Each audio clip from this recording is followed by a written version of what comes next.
Welcome back. Tonight, we're settling into something different. Something that strips away the security cameras, the metal doors, the office chairs, and leaves you with nothing but darkness, a flashlight, and the sound of your own terrified breathing.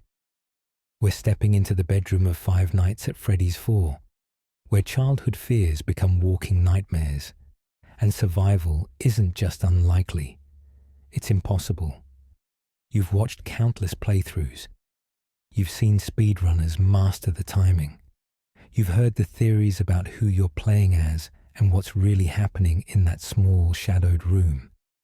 The community still debates whether you're experiencing the crying child's final moments, Michael Afton's guilt-ridden nightmares, or something else entirely. But here's the truth that no amount of practice or strategy guides can change. If you were actually there, in that bedroom, with those things hunting you through the darkness, you wouldn't survive the first hour. Not the first night. The first 60 minutes would break you in ways that would leave scars on your psyche for whatever brief time you had left. This isn't about skill or reflexes or knowing the patterns. This is about the raw biological reality of what that scenario would do to a human being. And more than that, it's about all the questions we still don't have answers to. Questions that make the horror even deeper, because we don't know if what's happening is real, if it's memory, if it's nightmare, or if it's something far worse than any of those options. Five Nights at Freddy's 4 stands alone in the franchise as the most intimate, most personal, most psychologically devastating entry in the series. While other games put you behind security desks with cameras and doors, FNAF 4 puts you in a child's bedroom with nothing but your hearing and a failing flashlight between you and things that shouldn't exist. It takes the already terrifying concept of haunted animatronics and brings them into the one place that should be safe. Your home, your bedroom, the place where you're supposed to be able to close your eyes and rest. But in this room, closing your eyes means death. Resting means death. Making a single wrong move, mistiming a door check by half a second, missing the subtle sound of breathing in the hallway, means a jump scare that, in the real world, wouldn't just restart your night. It would end you.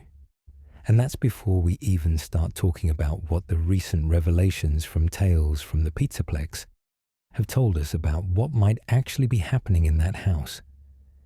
The game, released in July of 2015, marketed as the final chapter of the Five Nights at Freddy's saga. Players expected closure. What they got instead was the most cryptic, most debated, most unsolved game in the entire franchise. A locked box that still hasn't been opened. A protagonist whose identity sparked years of arguments. A setting that connects to sister location in ways that suggest something far more sinister than simple nightmares. And gameplay that, for the first time in the series, made you feel not like a security guard doing a job, but like prey being stalked in your own home. The change from previous games was stark and deliberate. Gone were the security cameras that let you track animatronic movements from a distance. Gone was the illusion of safety that came from having doors you could close and lock. Gone was any sense of control. In FNAF 4, you have to get up and run to the doors. You have to stand there in the darkness, listening for the faintest sound of breathing that tells you death is inches away. You have to turn around and check behind you constantly because Nightmare Freddy sends his smaller Freddle minions to accumulate on your bed. And if there are too many, he materializes to kill you. Every game in the franchise is designed around vulnerability and limited resources. But FNAF 4 strips it down to the most primal level. You are small. You are alone. You are in the dark. And there are things hunting you that are bigger, stronger, and more horrifying than anything the human mind should have to process. The community immediately recognized that something was different here. The difficulty spike was brutal. Even experienced FNAF players found themselves dying over and over to Nightmare Fredbear, to Nightmare Bonnie appearing at the door with less than a second of reaction time, to Nightmare Foxy's complex closet mechanics. The game demanded perfect execution, frame-perfect timing in some cases, and an inhuman level of multitasking. But that's in a video game where death means clicking restart and trying again. In reality, where death means death, where fear doesn't pause when you need to take a break, where your body produces adrenaline and cortisol and starts shutting down non-essential functions because it thinks you're going to die, the equation changes entirely. This is why you wouldn't last a day in FNAF 4. Not because you're not brave enough or smart enough or quick enough, but because the scenario itself is designed to be unsurvivable. Because every element of that bedroom, every behavior of those nightmare animatronics, every sound and shadow and moment of silence is calibrated to exploit the deepest fears hardwired into human psychology. And because, as we've learned from stories like Dittophobia, there might be even worse things happening than we originally thought. We're going to walk through every aspect of why this scenario is impossible. The physical environment, the creatures hunting you, the mechanics of survival, the psychological toll, the unanswered questions that make everything more uncertain and therefore more terrifying. We're going to examine what it would actually be like to be in that bedroom, not as a player with a mouse and keyboard, but as a living, breathing, terrified human being trying desperately to survive until 6 a.m. And we're going to talk about the theories, about who you're playing as, about whether what's happening is real or induced by hallucinogenic gas pumped through vents by a serial killer running experiments on fear itself, about how the crying child's trauma might manifest, about Michael Afton's nightmares and guilt, about all the pieces that still don't fit together cleanly, all the questions that Scott Cawthon left unanswered, and how that uncertainty makes the horror even more profound. Because at the end of the day, FNAF 4 isn't just about jump scares or difficult gameplay. It's about confronting the terror of being helpless, of being hunted in your own safe space, of not knowing what's real and what's nightmare. It's about the moment when your childhood fears stop being imagination and start being something you have to face in the darkness with nothing but a flashlight and the certainty that you're not going to make it. So settle in, get comfortable, because we're about to spend the next hour or so exploring every reason why that bedroom would be the last place you'd ever see, the physical reality of the nightmare house. Before we can understand why you'd die in that bedroom, we need to understand the space itself, because the environment isn't just a setting, it's a weapon. Every aspect of that room and the house it connects to is designed, whether intentionally or not, to maximize vulnerability and minimize any chance of escape. The bedroom itself is small, cramped. Based on the layout visible in gameplay, you're looking at maybe 12 feet by 15 feet of actual floor space. For a child's bedroom, that might seem normal. But when that room becomes a hunting ground, when you need to constantly move between multiple points to check for threats, that small space becomes a death trap. You can't back away from danger. There's nowhere to run. The walls that should provide security instead create a cage. Let's map out the space. You start each night facing the bed, which is positioned against the back wall. To your left is a hallway leading to the rest of the house. To your right is another hallway, symmetrical to the left. Directly in front of you, between you and the bed, is a closet. That's it.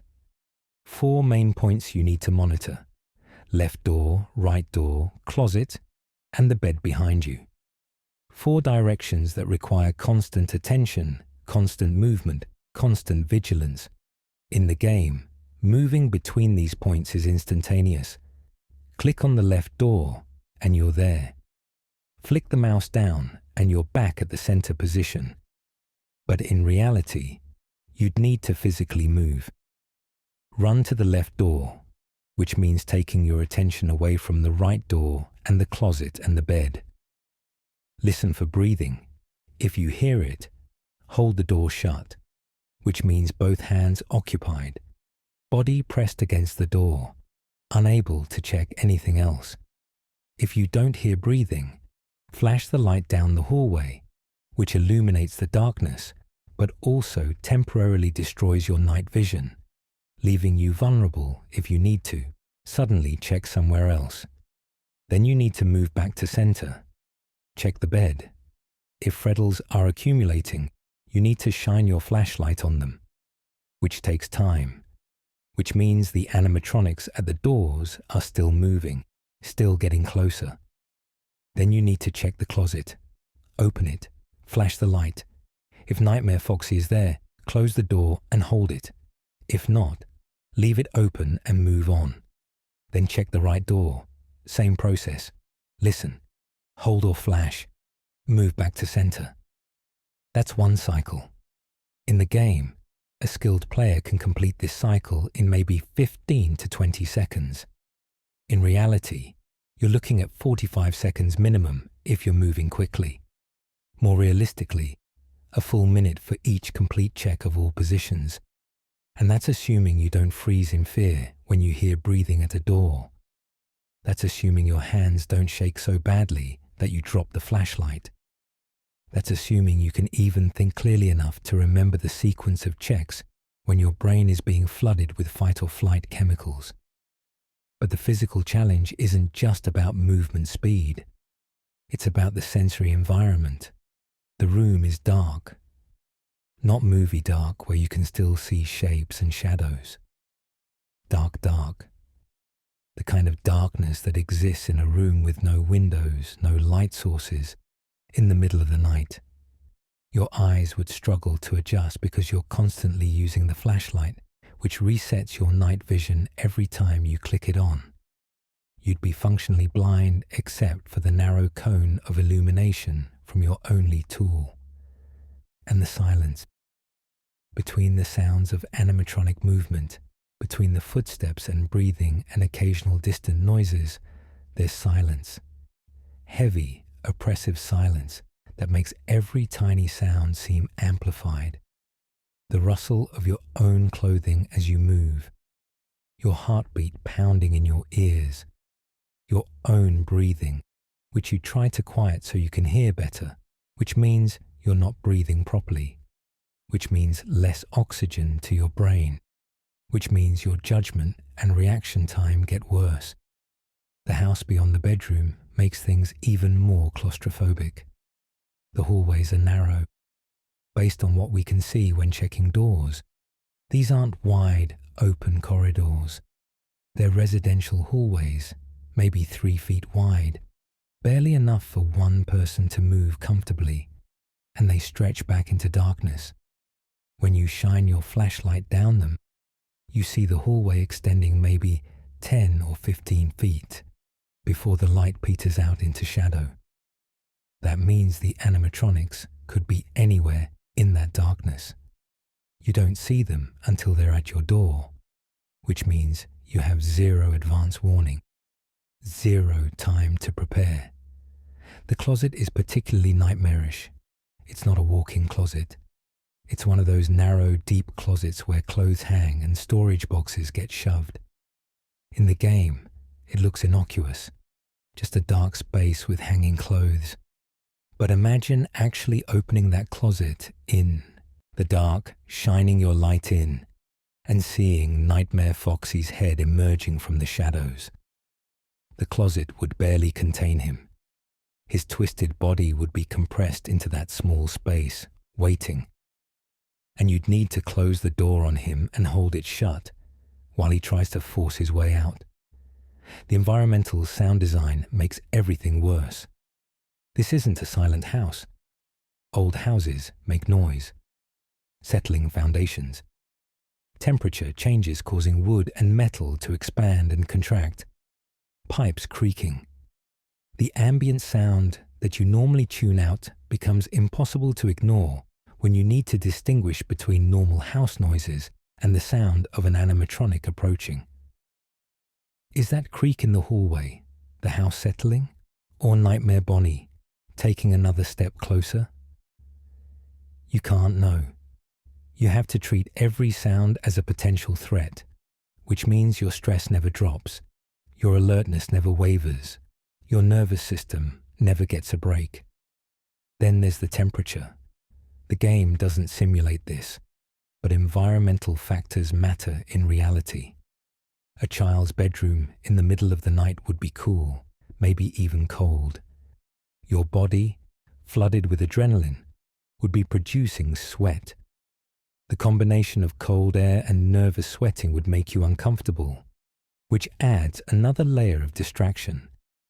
Your hands would be clammy, making the flashlight harder to grip.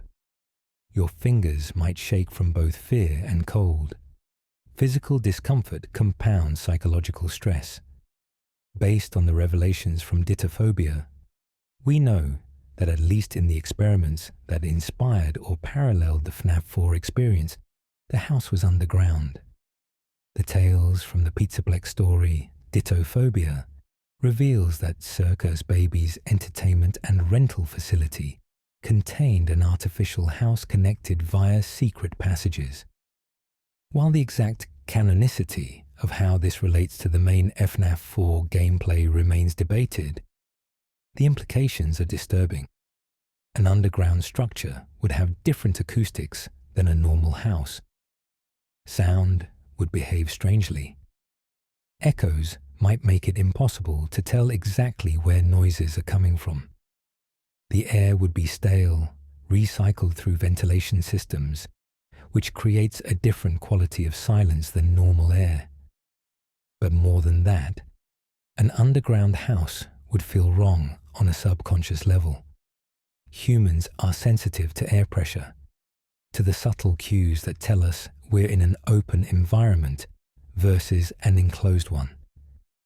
Even if you didn't know consciously that you were underground, your body would sense something off about the space. That would manifest as generalized anxiety, a feeling that something is fundamentally wrong with where you are, even before the animatronics start hunting. The furniture adds to the claustrophobia. A child's bedroom would have more than just a bed. There'd be a dresser, maybe a desk, toys scattered around, a lamp that doesn't work because the power is out, objects that create obstacles, that limit your movement, that cast strange shadows when you sweep the flashlight beam across the room.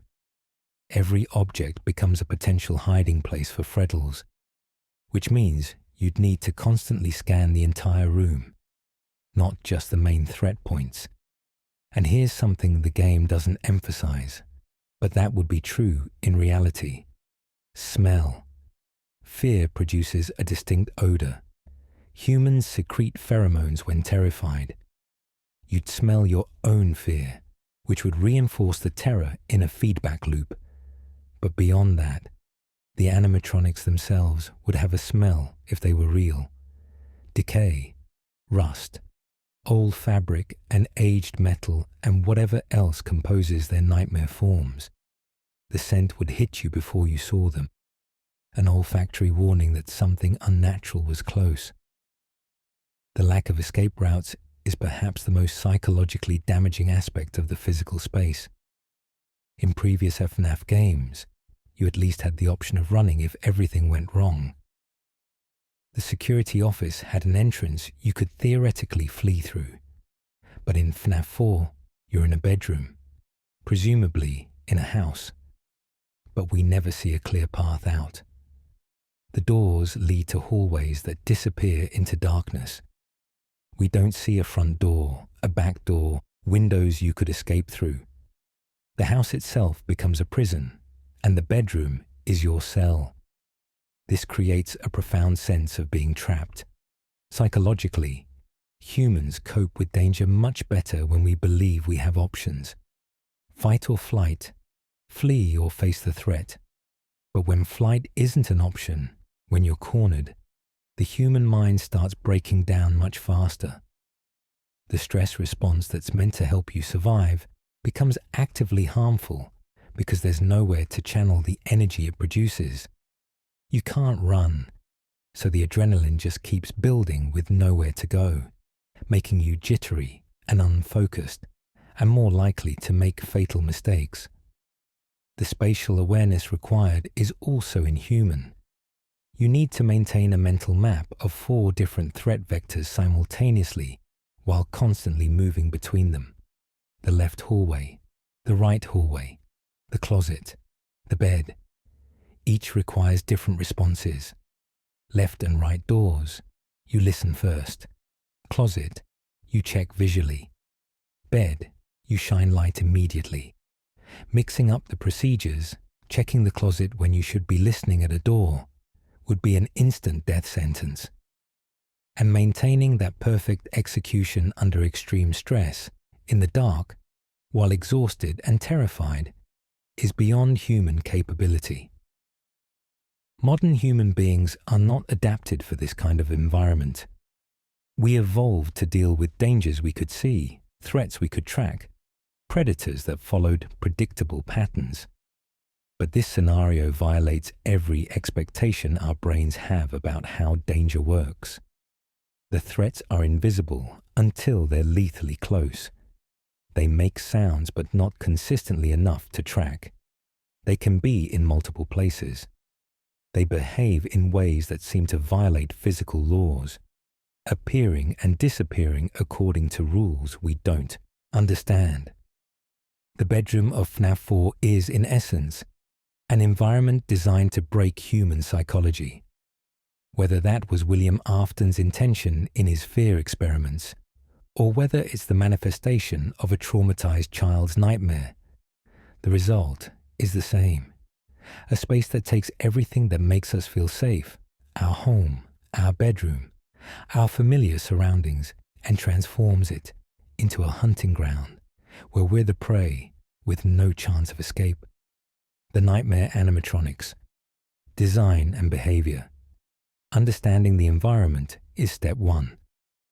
Understanding what's hunting you in that environment is where the impossibility of survival becomes undeniable. Because the nightmare animatronics aren't just scary-looking robots. They're manifestations of the deepest, most primal fears buried in the human subconscious.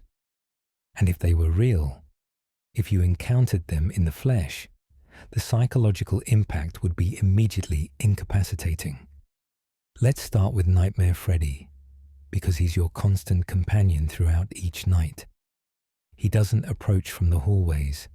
He doesn't come from the closet. He assembles on your bed behind you, piece by piece, through his smaller Freddy components.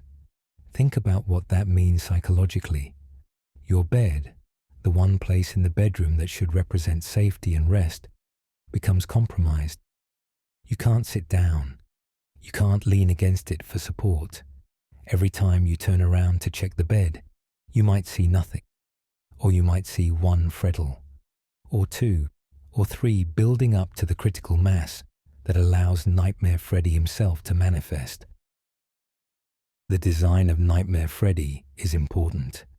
He's not just a larger version of the Freddy Fazbear we know from other games.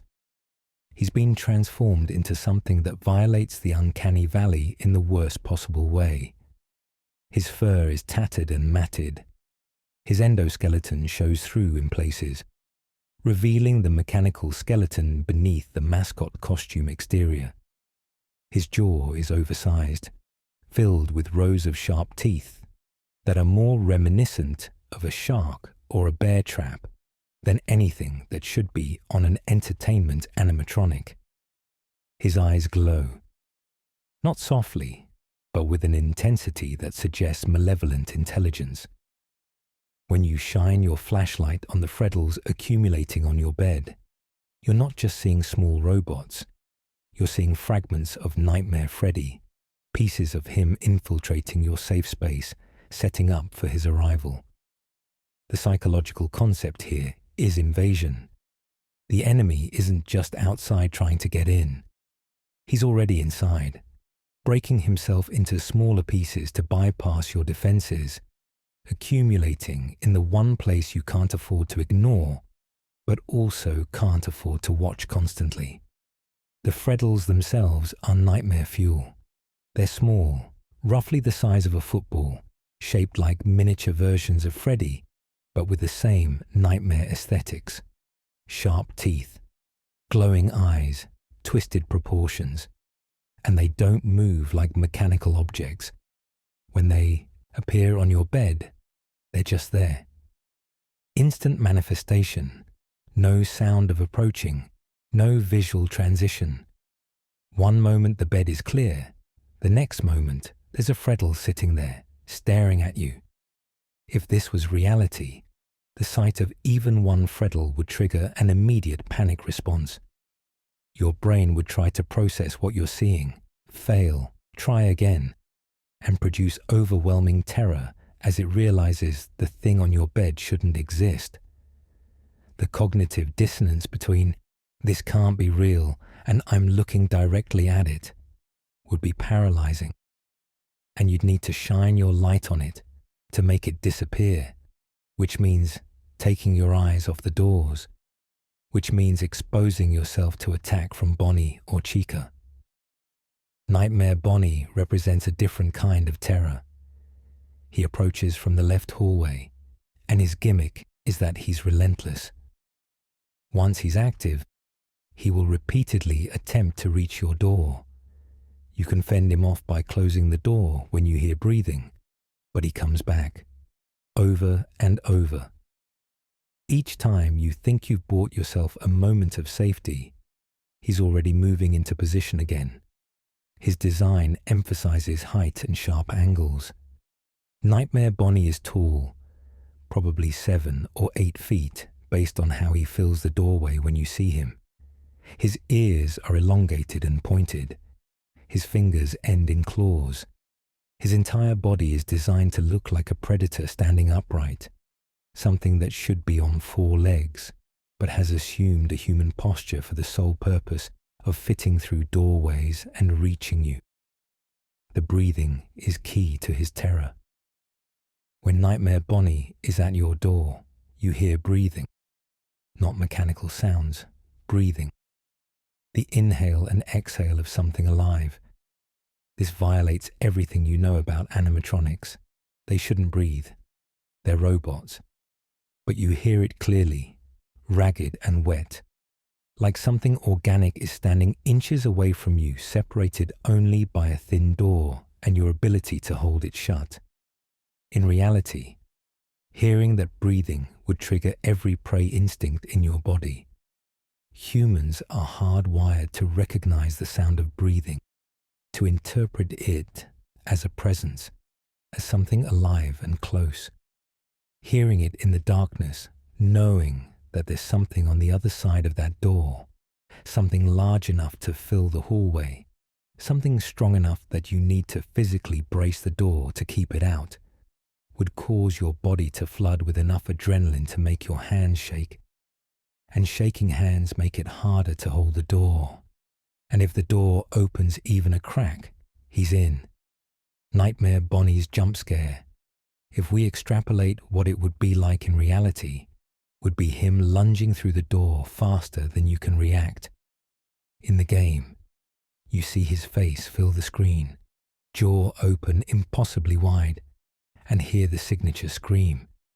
In reality, that would mean a 7-foot animatronic with razor-sharp teeth closing the distance between the hallway and your position in under a second. You wouldn't have time to process what was happening, wouldn't have time to scream. Just the impact, the teeth, and then nothing. Nightmare Chica operates from the right hallway, with mechanics identical to Bonnie, but with her own aesthetic of terror. She's accompanied by Nightmare Cupcake, which adds an additional threat element. But what makes Chica particularly disturbing is that in previous FNAF games, she was always associated with the kitchen, with food, with the comfort of pizza and childhood birthday parties. Nightmare Chica takes that association and perverts it completely. Her bib in the original games read, "Let's eat." Nightmare Chica's bib shows teeth. The implication is clear. She's not here to serve food. She's here to feed. And you're the meal. Her jaw is even more exaggerated than Bonnie's or Freddy's, hanging open in a permanent grin that shows multiple rows of teeth extending back into her throat. It's not anatomically possible. It violates the physical constraints that govern how jaws work.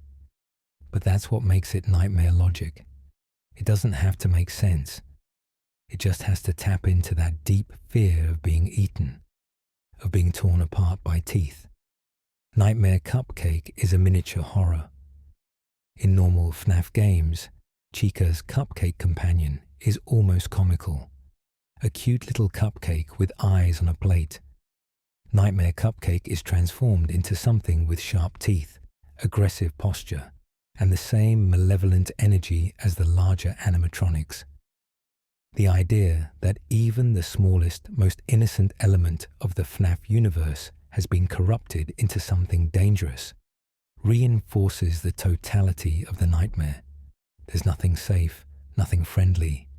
Every element wants to kill you. When Chica is at your door and you hear that breathing, the exact same breathing as Bonnie, your brain would struggle with the duplication. Same sound, different source. That means the threat is multiplied. Not one thing hunting you, but multiple things using the same hunting strategy. Pack tactics. And humans are particularly vulnerable to pack hunters because our ancestors on the African savanna learned that a single predator could maybe be fought off, but multiple predators working together meant certain death. Nightmare Foxy introduces complexity that would break your ability to maintain the survival routine. Unlike Bonnie and Chica, who use the hallways, Foxy uses the closet. His approach is measured through audio cues. You hear him running in the hallway, but you can't see him. The sound moves from left to right or right to left, and you need to immediately go to the door on the side where the running stops and shine your flashlight to drive him back. If you fail to catch him, he enters the closet. And once he's in the closet, the dynamic changes completely. Now you need to check the closet regularly, and when you open it, if he's too far out, you see his grotesque head emerging from the shadows, and you need to close the door and hold it shut for several seconds, during which time Bonnie and Chica are still active. Freddles are still accumulating. You're trapped at the closet, both hands occupied, unable to defend against any other threat. Nightmare Foxy's design is perhaps the most overtly predatory of all the nightmares. Foxy was always the most animalistic character in FNAF lore, and Nightmare Foxy leans fully into that. His snout is elongated and filled with teeth. His body is lean and hunched like something that runs on all fours, but can rear up on two legs. His hook hand, a signature element of the character, is transformed from a pirate accessory into a weapon. The hook is oversized, sharp, clearly designed to rend and tear. The running sound he makes, the audio cue that tells you he's approaching, would be instantly recognizable as something big moving fast. Not the shuffling footsteps of the others, a full sprint, the sound of something that hunts by chasing down prey. Hearing that in the darkness, knowing it's moving toward your position, knowing you have maybe 3 seconds to react correctly, or he gets into your closet where you'll need to deal with him for the rest of the night, would cause cognitive overload. And here's the thing about Nightmare Foxy that would make him particularly impossible to deal with in reality. You have to trust your hearing completely. You hear running in your left ear. You run to the left door. But in a state of extreme stress, with adrenaline distorting your perception, could you trust your directional hearing? Could you guarantee you'd correctly identify which side the sound came from? If you get it wrong once, if you go to the right door when he stopped at the left, he's in your closet. And removing him requires time you don't have, while other threats continue to approach. Night 5 introduces Nightmare Fredbear, and he represents an escalation in threat that would make survival completely impossible, even for someone who had somehow survived the first 4 nights. Nightmare Fredbear combines the mechanics of every previous animatronic. He can approach from both hallways. He can appear in the closet. He can manifest on the bed. You need to check every single position for him constantly. And if you see him in a hallway, players report having only about 1.5 seconds to close the door. That's barely enough time to register what you're seeing, much less react appropriately. Nightmare Fredbear's design is the culmination of nightmare aesthetics. He's larger than the others, larger than should fit through a normal doorway, but he does anyway, because nightmare logic doesn't care about physics. His color scheme is golden yellow, which should be cheerful, but is rendered sickly and corrupt on his withered form. His hat and bow tie, purple accessories that mark him as Fredbear rather than just Freddy, are darker than they should be, like the color has been drained of any vibrancy. His stomach cavity is exposed in some versions, revealing the endoskeleton beneath, suggesting that he's hollowed out. That's an image that connects to the lore, to children's bodies being stuffed into animatronic suits. But in visual terms, it just reinforces that this isn't a normal robot. It's been opened up, violated, transformed into something that wears its insides on its outside. The laugh he makes, the audio cue that tells you he's moved to either the bed or the closet, is deep and resonant and utterly mirthless. It's not the laugh of something experiencing joy. It's the laugh of something that finds your fear amusing, that's toying with you before the kill. In reality, hearing that laugh from the darkness would cause a spike in cortisol levels that would impair your judgment, make your movements jerkier, increase the likelihood of mistakes. And then there's Nightmare, the final boss, the ultimate challenge. Active on night 7 and in 2020 mode. Nightmare is what happens when you take Nightmare Fredbear and make him faster, more aggressive, and nearly impossible to track. He uses all the same mechanics, but with reaction windows that push the limits of human capability.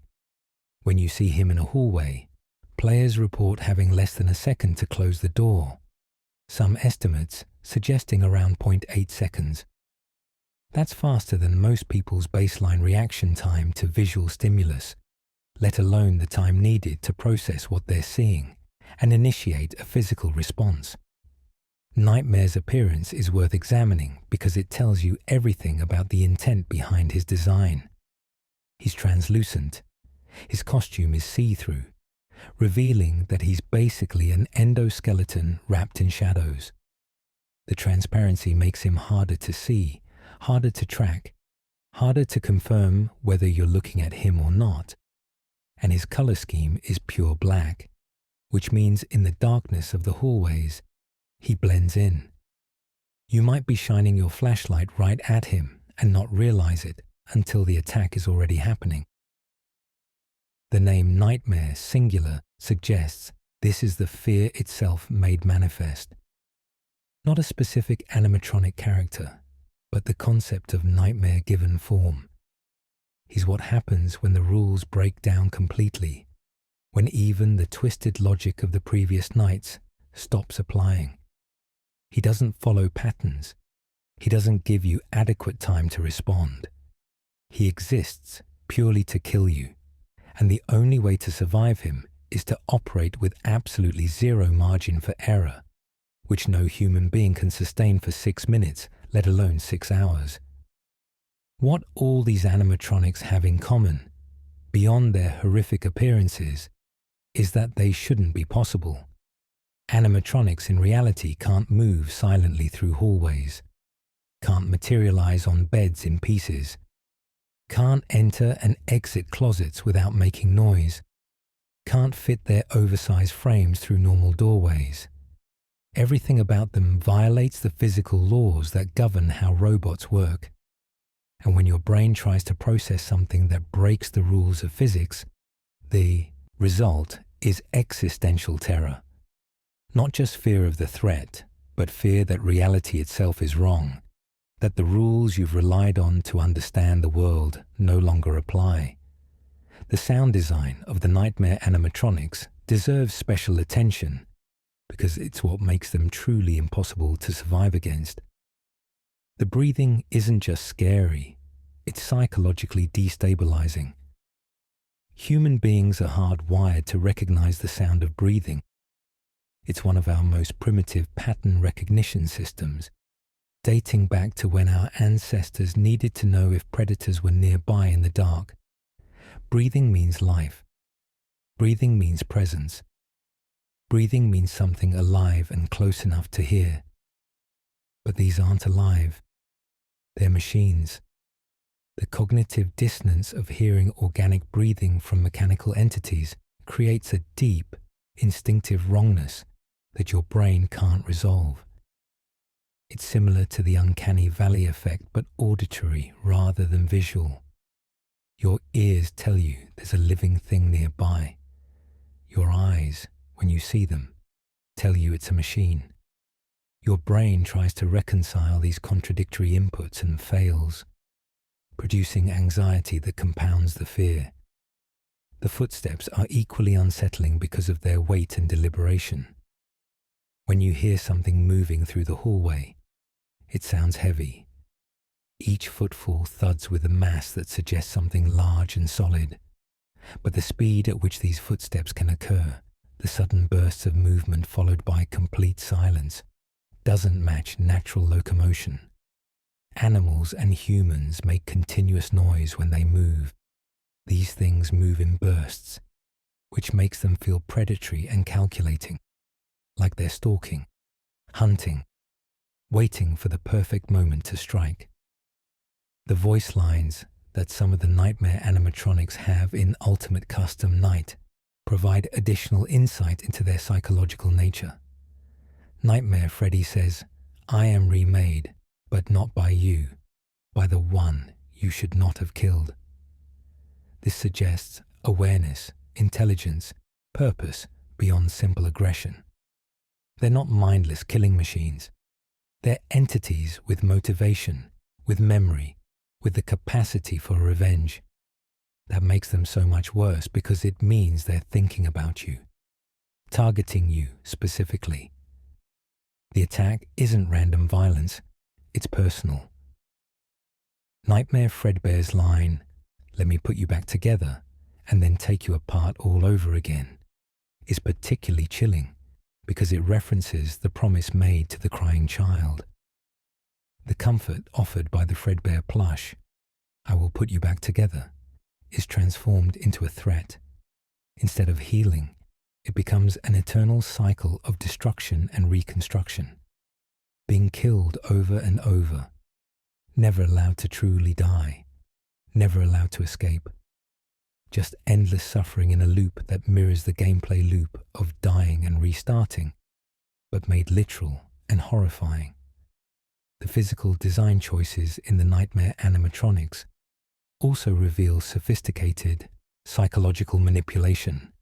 The exposed endoskeletons showing through the costumes trigger our instinctive revulsion at seeing what should be internal made external. It's the same reason seeing bone through torn skin makes people feel sick. The body is supposed to keep its insides hidden. When the barrier is breached, when structure becomes visible, it violates our sense of bodily integrity. The teeth are oversized to an impossible degree. Nightmare Fredbear's jaw can open wide enough to fit a human head inside, which is exactly what happened to the crying child during the bite of 83. The exaggerated dental structures tap into a primal fear of being eaten, of being torn apart by teeth.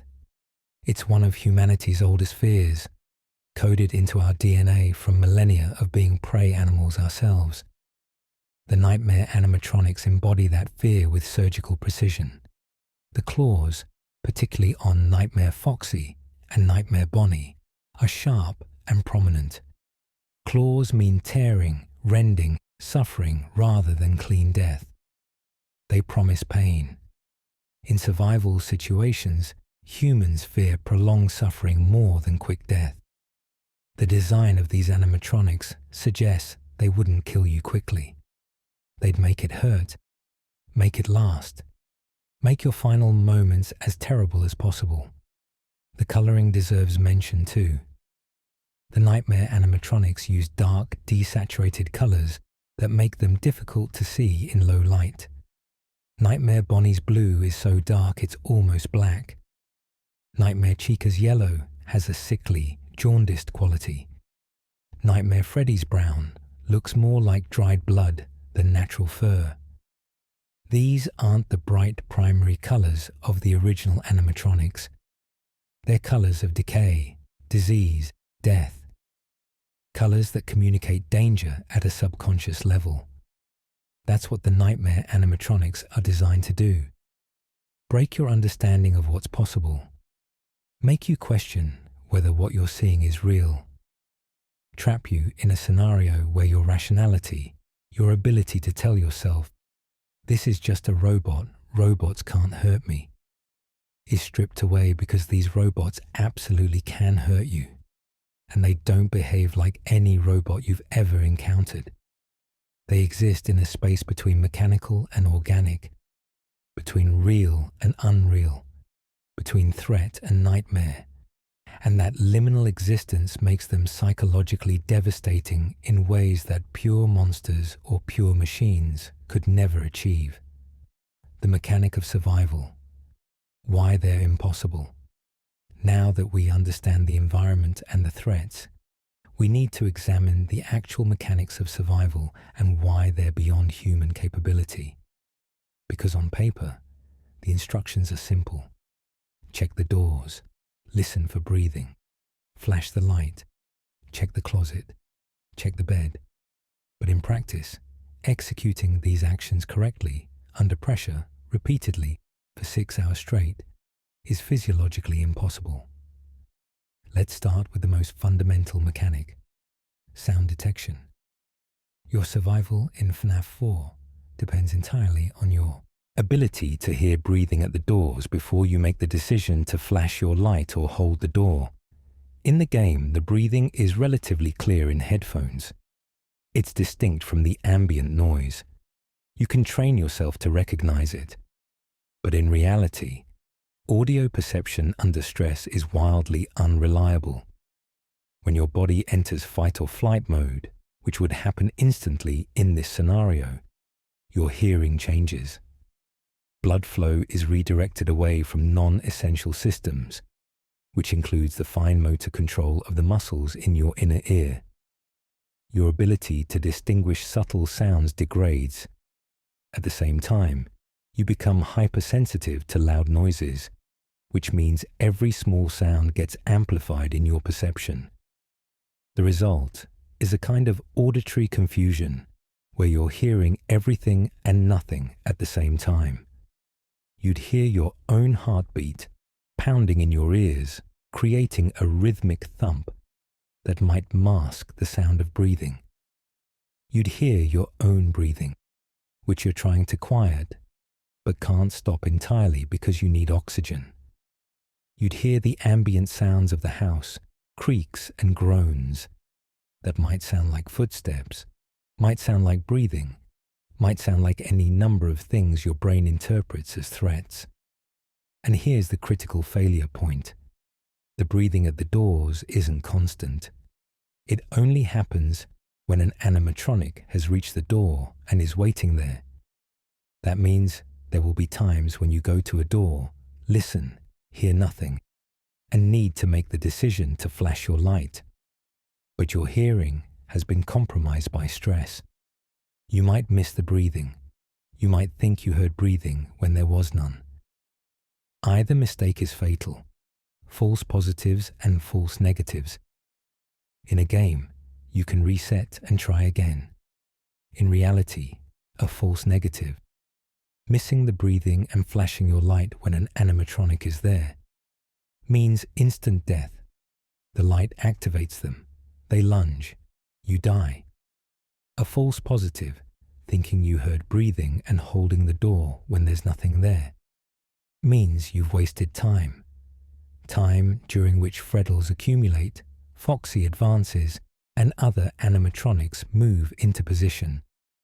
The flashlight itself introduces impossible requirements. In the game, it's infinite.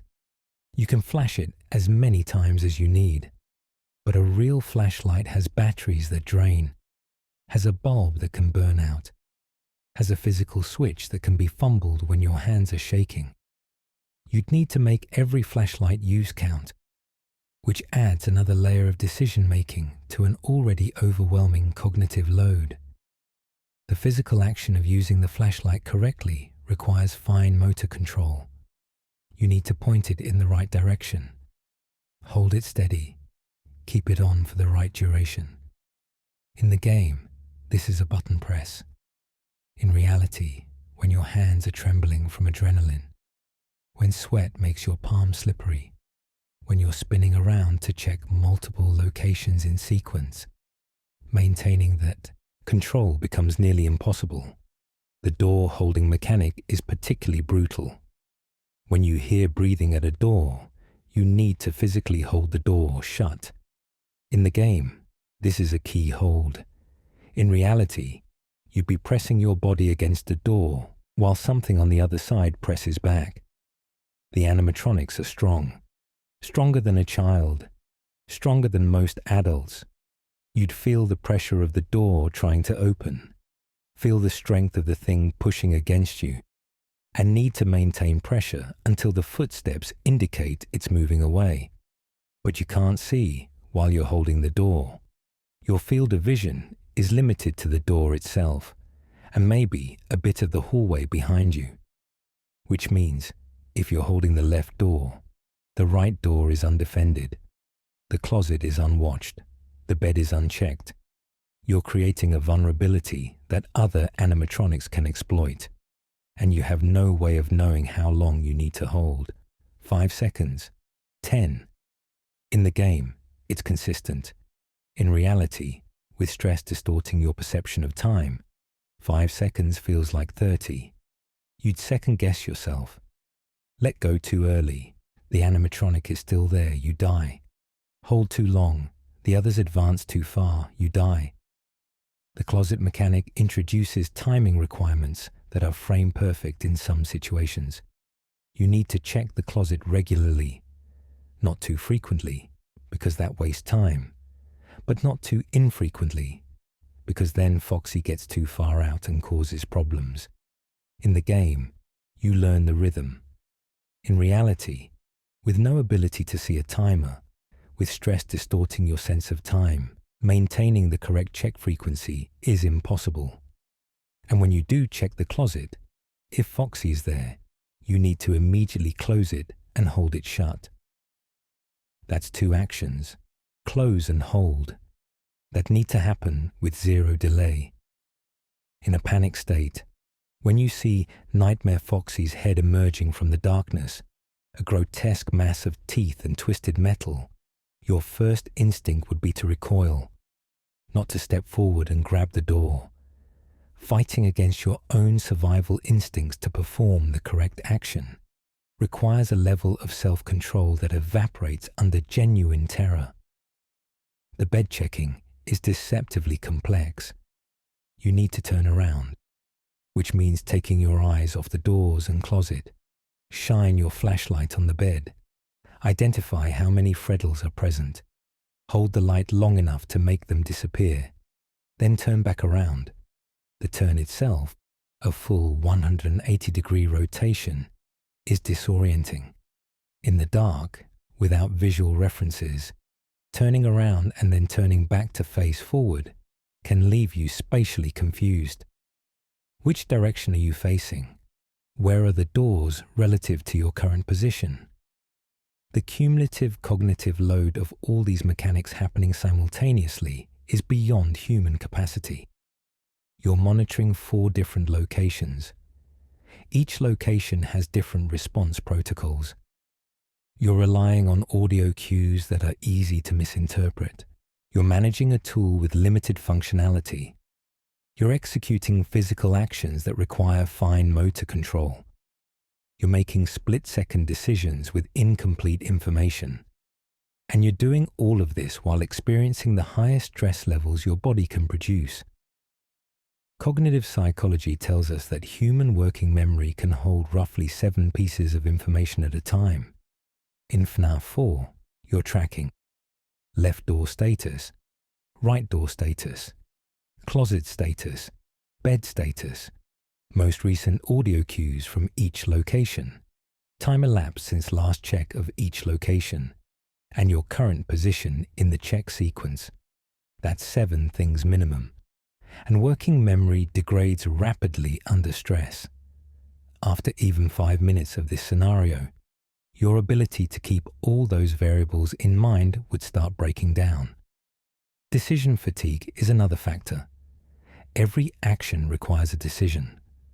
Do I hear breathing? Is that breathing or something else? Should I flash the light? Should I hold the door? Is it time to check the closet? How many Freddles are on the bed?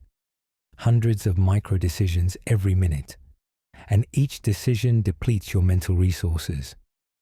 Studies show that decision quality degrades after about 20 minutes of continuous decision-making. You'd start making mistakes, hesitating at critical moments, choosing the wrong action. And in this scenario, a single wrong decision means death.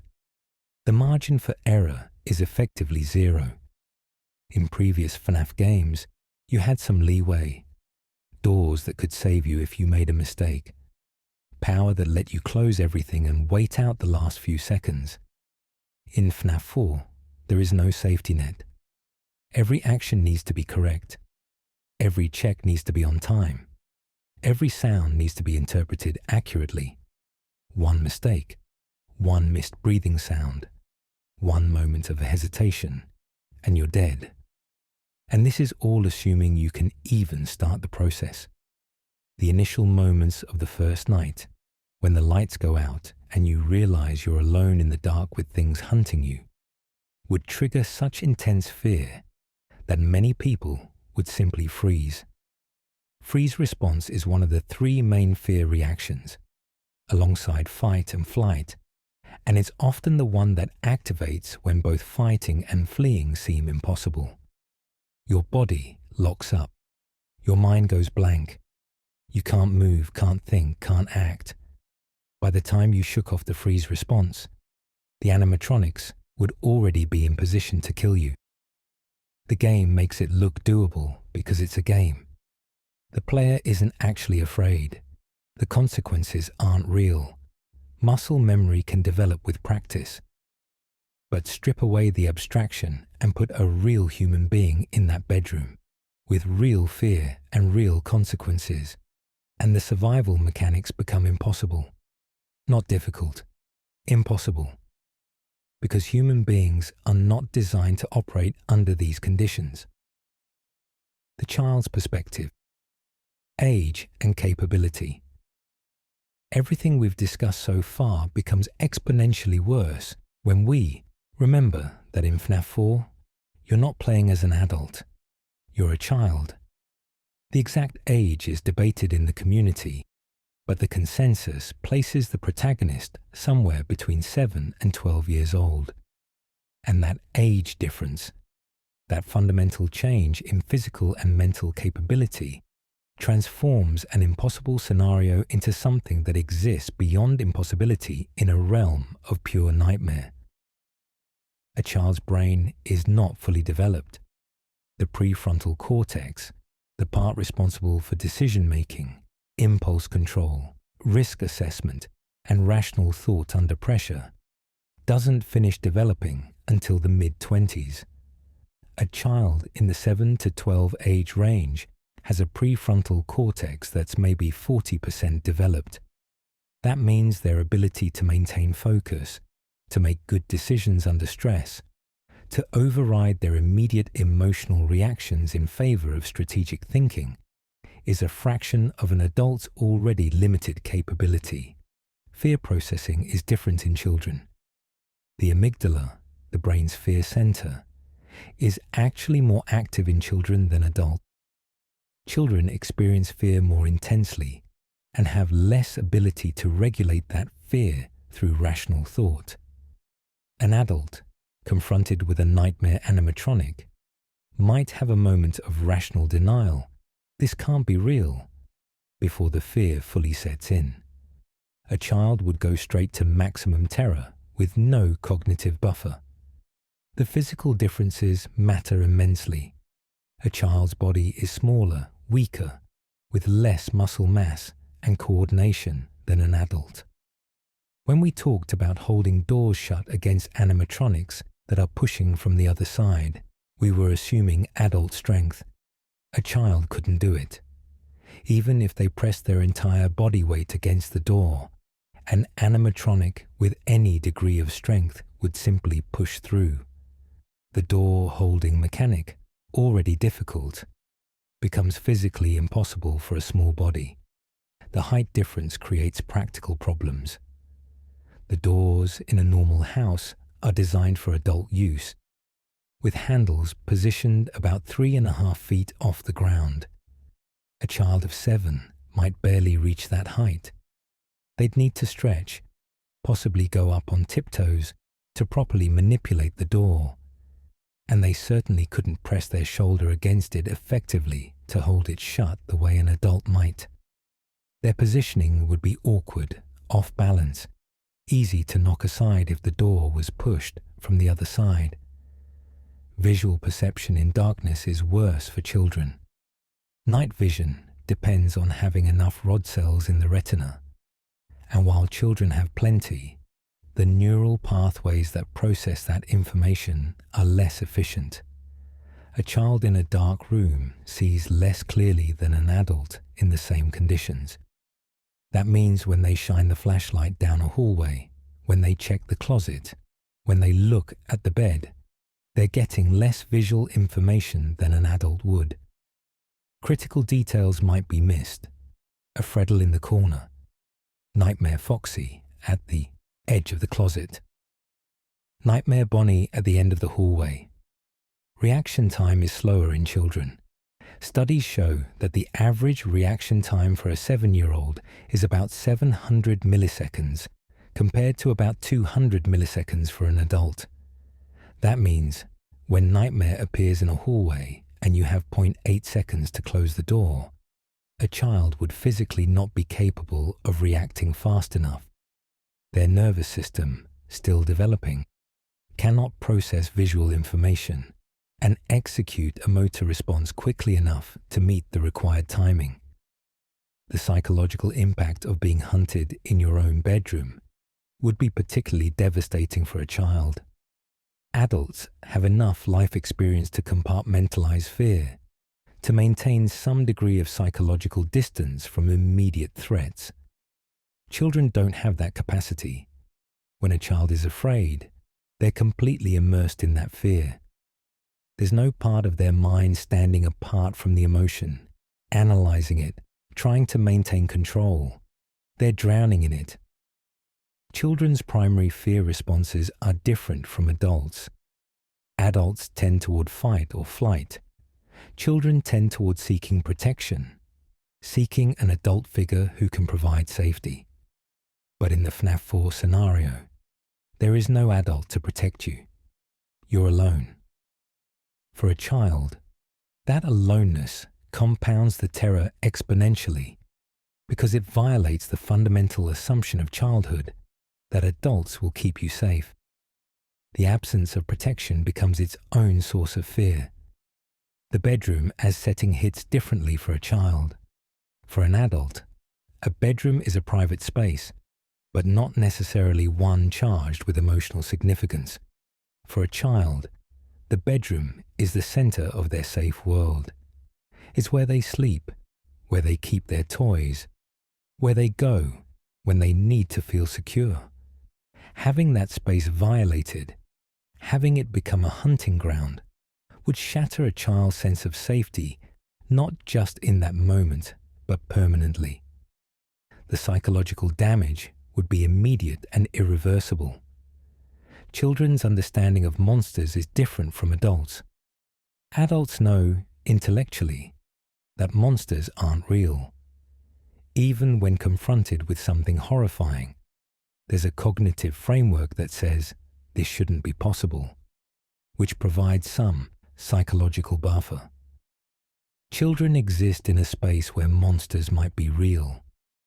Their understanding of what's possible and impossible is still forming. So when they see Nightmare Freddy materializing on their bed, there's no intellectual doubt. Their mind accepts it immediately as real, as possible, as something that is actually happening, which means the terror is absolute. The sleep deprivation aspect would hit children harder. Children need more sleep than adults, typically 10 to 12 hours per night for healthy development. Being forced to stay awake through the night would cause cognitive decline much faster in a child than in an adult. After just one night, a child would be experiencing serious impairment. After multiple nights, as FNAF 4 requires, they'd be functionally incapacitated, unable to think clearly, unable to coordinate their movements, unable to make any decisions at all. Trauma formation in children is faster and more severe than in adults. A child's brain is more plastic, more impressionable, which is good for learning but terrible when what's being learned is trauma. One night of this experience would cause PTSD that would affect the child for the rest of their life. Multiple nights would cause such severe psychological damage that the child might never recover. Assuming they survived, which they wouldn't, they'd be permanently broken by the experience. The emotional regulation capacity of a child is essentially non-existent under stress. Adults have developed coping mechanisms, ways of managing their emotions even in terrible situations. Children haven't built those skills yet. When they're scared, they cry. When they're overwhelmed, they shut down. When they're exhausted and terrified and alone, they become incapable of any productive action. They'd curl up and wait for death because their developing brain simply doesn't have the tools to do anything else. There's also a horrifying irony in the child protagonist that makes the scenario even more impossible. Children are supposed to be protected. Society, family structures, even biological impulses exist to keep children safe. But in FNAF 4, a child is placed in a situation where they're not just unprotected, but actively hunted. It violates every instinct we have about how children should be treated, which adds an extra layer of horror that compounds the existing terror. The size differential between a child and the animatronics makes the threat even more overwhelming. An adult looking at Nightmare Bonnie would see something frighteningly large. A child looking at the same animatronic would see something impossibly huge, a towering figure that fills their entire field of vision, so large that there's no processing it as a coherent entity, just a mass of teeth and claws and metal that's going to crush them. And finally, there's the vulnerability of being a child. Adults, even when afraid, have some sense of agency. They've lived long enough to have survived other difficult situations. They can tell themselves they've faced challenges before and gotten through them. Children don't have that history. For a child, this nightmare is literally the worst thing that's ever happened to them. They have no frame of reference that says, I can survive this. Their entire existence is measured in a handful of years, and none of those years have prepared them for anything remotely like this scenario. That's why the child protagonist makes FNAF 4 uniquely, impossibly terrifying. It's not just that the scenario is unsurvivable, it's that it's being inflicted on someone who has the least possible capacity to deal with it. Someone whose brain isn't developed enough to process the threat, whose body isn't strong enough to defend against it, whose emotional resources aren't sufficient to cope with it. Someone who should be protected, but instead finds themselves utterly alone against horrors their mind cannot even comprehend. The temporal nightmare. Night after night. One of the most overlooked aspects of FNAF 4's horror is that it's not one night, it's 6 nights minimum. 7 if you complete night 6 and unlock nightmare mode. And the cumulative effect of experiencing even 1 hour of this nightmare, let alone 6 consecutive nights of 6 hours each, would destroy a human being long before the end. Let's start with what one night would do. You enter the bedroom at midnight. The lights go out. For the next 6 hours, you're in a state of maximum alertness, maximum fear, continuous adrenaline production. Your body is not designed to sustain that. Adrenaline is meant for short bursts, situations where you need immediate energy to escape danger. Continuous adrenaline production leads to a cascade of physiological problems. Your heart rate would be elevated for the entire 6 hours, probably between 120 and 160 beats per minute. That's not sustainable. The heart is a muscle, and like any muscle, extended operation at maximum capacity causes damage. You develop arrhythmias. Your blood pressure would spike, potentially causing headaches, vision problems, even cerebral hemorrhage in extreme cases. The digestive system shuts down during fight or flight response. Blood flow is redirected to the muscles and brain. After 6 hours, you'd be experiencing severe nausea. Your stomach would hurt from the combination of stress hormones and lack of blood flow. If you'd eaten anything beforehand, which you probably had since it's a normal evening before the nightmare starts, that food would be sitting undigested, causing cramps and potentially making you vomit. Muscle fatigue would set in within the first hour.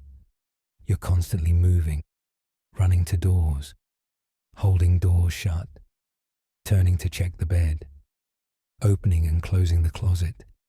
That's continuous physical activity while your muscles are being flooded with adrenaline, which causes them to contract more forcefully than normal, but also causes them to fatigue faster.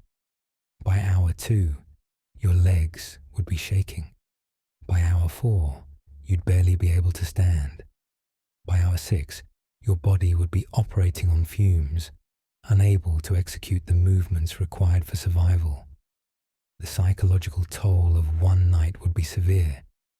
6 hours of uninterrupted terror causes something called acute stress reaction, which manifests as dissociation, confusion, emotional numbing, and even temporary amnesia. Assuming you somehow survived until 6 a.m., you'd stumble out of that bedroom unable to process what had just happened. Your mind would be struggling to form coherent memories because the experience was too traumatic to integrate normally. But FNAF 4 doesn't stop at one night. It expects you to come back the next night and do it again. And the second night, the animatronics are more aggressive. The patterns change. The difficulty increases. You're facing a worse version of the nightmare while dealing with all the physical and psychological damage from the first night. Sleep deprivation compounds everything. After the first night, assuming you survived until 6 a.m., what happens next? You're exhausted, traumatized. Your body desperately needs sleep to recover.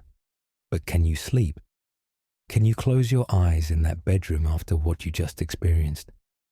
Every time you start to drift off, you'd jerk awake, certain you heard breathing at the door. You'd see shadows moving, hear phantom footsteps. Your mind, trying to protect you, would keep you hyper-alert, even though you need rest. Let's say you manage to get a few hours of fitful sleep during the day. That's not enough. You need at least 8 hours to recover from the physical exertion and stress of the previous night. Getting only 3 or 4 means you're starting the second night already depleted. Your cognitive function is impaired. Your reflexes are slower. Your decision-making is compromised. And you're facing a more difficult challenge than the night before. The cumulative sleep debt would build exponentially. Night 1, 0 sleep. Day 1, maybe 3 hours. Night 2, 0 sleep. Day 2, maybe 2 hours, because the trauma is worsening and sleep is harder to achieve. By night 3, you'd have missed approximately 30 hours of needed sleep. At that level of sleep deprivation, humans begin experiencing microsleeps, involuntary moments where the brain shuts down for a few seconds. In the FNAF 4 scenario, a microsleep means death. You'd blink out for 3 seconds, and when you came back, an animatronic would be in your face. The psychological damage accumulates too. Each night adds another layer of trauma. Each encounter with the nightmare animatronics reinforces the fear response. Your brain would start forming associations. The bedroom becomes permanently linked with terror. The color yellow reminds you of nightmare Fredbear. Any sound in the darkness, any creak or rustle, triggers full panic. You develop hypervigilance that would persist even during the day, making it impossible to relax, impossible to feel safe anywhere. PTSD symptoms would manifest within the first few days. Intrusive thoughts about the animatronics, flashbacks to being in the bedroom, avoidance behaviors where you can't bring yourself to enter dark spaces, emotional numbing where you feel disconnected from reality, and these symptoms would worsen each night, compounding into a psychological state so severe that most modern psychiatry would consider it untreatable. There's also the question of motivation. Why would you go back? In the game, you keep playing because you want to progress, see the story, beat the challenge. But in reality, if you somehow survived the first night, what would make you return for the second? Rational self-preservation would tell you to run, to never enter that bedroom again, to abandon whatever force is compelling you to face the nightmare. But the game mechanics assume you do return, which means either you're being forced, you're trapped, or your mental state has deteriorated to the point where you can no longer make rational decisions about your own safety. The physical deterioration would become visible. After 3 or 4 nights, you'd look like a different person. Massive weight loss from stress and inability to eat. Pale skin from lack of proper blood circulation. Dark circles under your eyes from sleep deprivation. Tremors in your hands from nervous system damage. Hair starting to fall out from extreme stress. Your body would be consuming itself, breaking down muscle and fat to fuel the continuous high alert state, leaving you skeletal and weak. Cognitively, you'd be operating at maybe 20% capacity by night 4. Memory formation would be compromised. You might not remember the details of previous nights correctly, might mix up the animatronic behaviors, might forget entire sequences of events because your brain didn't have the resources to encode them properly. And that confusion would make survival even less likely, because you couldn't learn from experience, couldn't adapt your strategy, couldn't build on past success. The emotional impact would hollow you out. Fear is exhausting, terror even more so. but sustained terror over multiple nights would exceed your emotional capacity. You'd reach a point where you couldn't feel fear anymore, not because you'd overcome it, but because you depleted the neurochemicals necessary to produce the emotion. You'd enter a state of blank numbness, where you're going through the motions without any real sense of being present. That sounds like it might help, like being numb would make survival easier. But it wouldn't, because numbness means you're not reacting appropriately to threats. You'd make mistakes because you've stopped caring about the consequences. The concept of night after night is also temporally horrifying. The nights are 6 minutes in the game, 6 hours in reality. But it's not just 6 hours. It's 6 hours followed by anxious waiting through the day, knowing the next night is coming. It's 6 hours followed by 6 hours followed by 6 hours, a chain of nightmares with barely any recovery time between them. Most people couldn't survive one night. No one could survive a week of nights. The scenario is designed to be perpetual, a cycle that doesn't end, a trap that keeps repeating until you're destroyed. And we haven't even addressed the final form of this temporal horror, the fact that there's no clear endpoint. You survive night 6, and instead of being released from the nightmare, you unlock night 7 with Nightmare himself. You beat that, and there's a 20-20-20-20 mode, where all 4 main animatronics are set to maximum aggression from the start. The nightmare doesn't reward survival with escape. It rewards survival with more nightmare. Which means, even if you could theoretically survive one night, which you can't, there's no number of nights you could survive that would set you free. The temporal trap is eternal. The hallucinogenic gas theory and real terror. This is where everything we've discussed gets filtered through one of the most disturbing revelations in recent FNAF lore. The possibility that none of what you're experiencing is actually real. That the nightmare animatronics aren't physical entities at all, but hallucinations induced by gas pumped through ventilation systems. The story Dittophobia, from Tales from the Pizzaplex, strongly suggests this scenario, though the exact identity of who conducted the experiments remains somewhat ambiguous in the text itself. The story reveals that an artificial house existed in an underground facility beneath Circus Baby's entertainment and rental, where children were kidnapped and exposed to hallucinogenic gas that made them perceive nightmare animatronics attacking them every night. The animatronics were actually simple mechanical mannequins on rails, enhanced by the gas to appear monstrous and alive. The entire experience was an experiment in fear, designed to study what happens when a child faces the same horrors repeatedly with no escape. While the story doesn't explicitly name William Afton as the one conducting these experiments, the connection to his facilities, his established pattern of experimenting on children, and the manipulation tactics used all point strongly in his direction. Let's break down what this means for our analysis of unsurvivability. First, it confirms that the bedroom environment is artificial. It's not a real house. It's a facsimile, a stage set designed to look and feel like a child's home, but stripped of any actual safety. The walls are props. The doors lead nowhere real. The darkness is manufactured. You're not in a home. You're in a laboratory, and you're the subject being tested. The hallucinogenic gas adds layers of horror that make the scenario even more impossible to survive. Hallucinogens work by disrupting normal brain chemistry, specifically affecting serotonin receptors in ways that alter perception, judgment, and the ability to distinguish between internal imagination and external reality.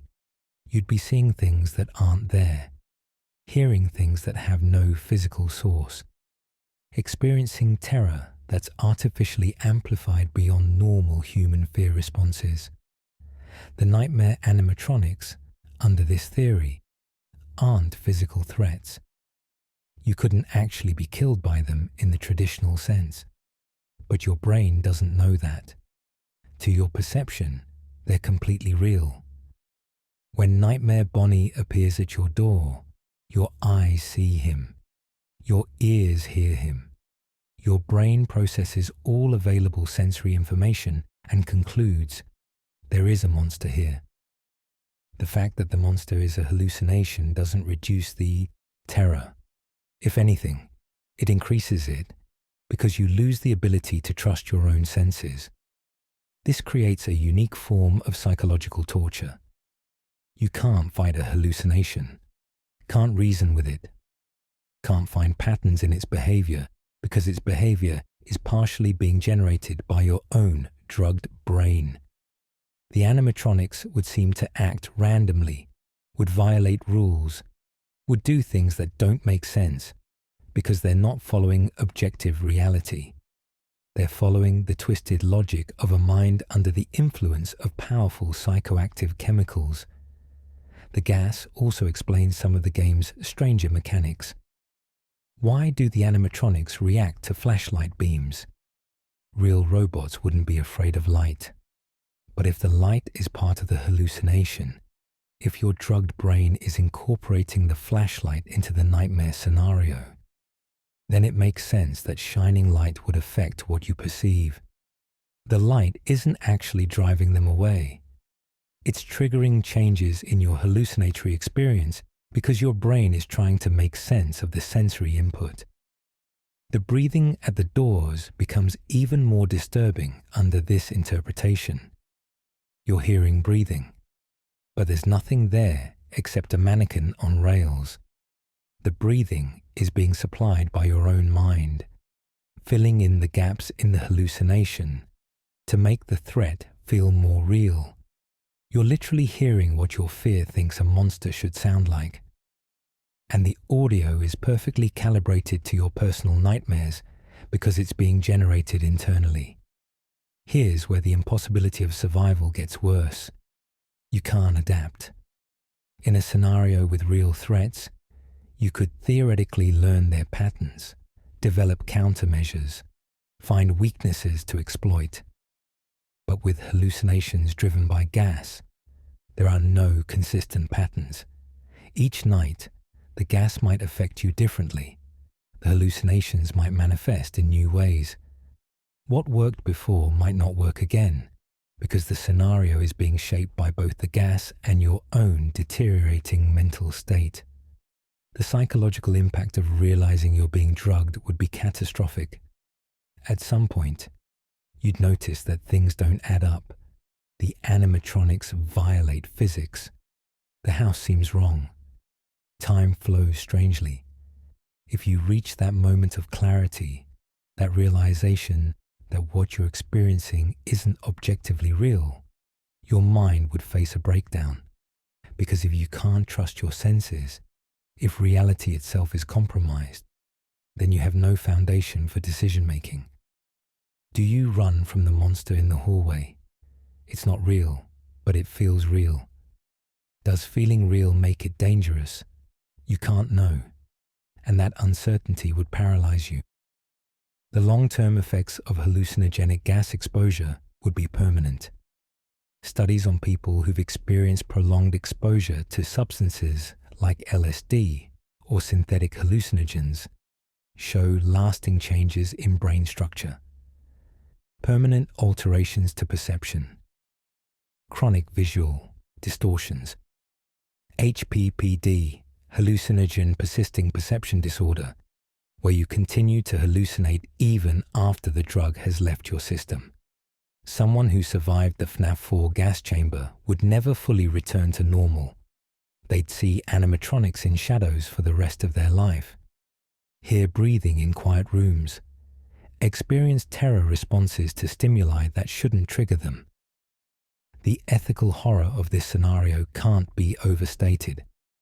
If the FNAF 4 experience is indeed a fear experiment using kidnapped children and hallucinogenic drugs, then William Afton's evil reaches new depths. He's not just killing children. He's torturing them psychologically in ways that would break them even if they physically survived.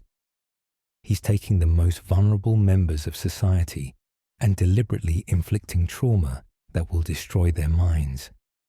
The unsuitability isn't just about whether you'd live through the night. It's about whether any part of your psyche would remain intact afterward. There's also a question about the physical effects of the gas itself.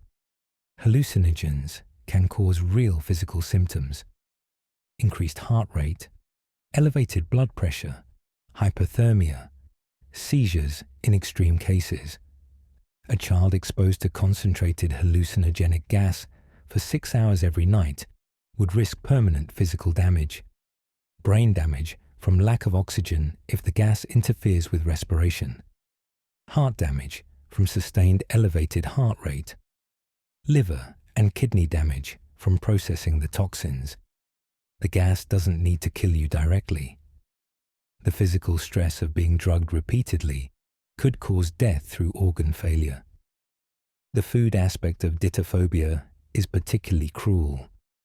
Rory, the protagonist, was eating freeze-dried nutrient wafers, but perceived them as normal food because of the gas. He was being barely kept alive, given just enough nutrition to prevent death, but not enough to maintain health.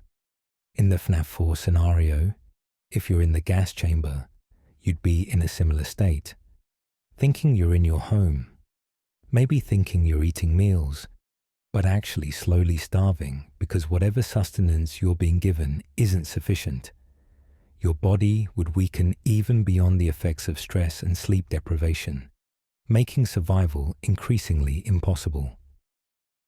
The revelation about gas also recontextualizes all the visual elements, the bright colors that shouldn't exist in darkness, the way the animatronics seem to glow, the distortions in the environment, the way spaces seem bigger or smaller than they should be. All of that could be explained by perceptual changes induced by hallucinogens. You're not seeing the room as it actually is. You're seeing your brain's interpretation of the room, while under the influence of drugs designed to maximize fear. And here's perhaps the most disturbing implication. If the gas theory is correct, then the unsurvivability isn't a bug, it's the feature. William Afton designed this scenario to be impossible. He's studying fear specifically by creating a situation where survival is beyond human capability. The point isn't to see if test subjects can make it through. The point is to observe what happens when they can't. The unsurvivability is the experiment, and you're not the scientist. You're the rat in the maze, except the maze was designed to have no exit. The unanswered questions that make it worse. One of the reasons FNAF 4 remains so deeply unsettling, even years after its release, is that we still don't have definitive answers to the most fundamental questions about what's happening. Who are you playing as? Is this real, memory, nightmare, or experiment? What does the locked box contain? The uncertainty doesn't reduce the horror. It amplifies it because our minds fill in the unknown with the worst possible explanations. Let's start with the protagonist's identity, because it's crucial to understanding the context of the nightmare. The minigames show us the crying child, a young boy tormented by his older brother Michael, who ultimately suffers the bite of 83 when he's shoved into Fredbear's mouth and his head is crushed. For years, the conventional interpretation was that you play as the crying child in the main nights, experiencing nightmares either while in a coma or after death as some form of purgatory. But the survival logbook threw this into question. Michael Afton, confirmed to be the older brother, draws nightmare Fredbear when asked about recent dreams.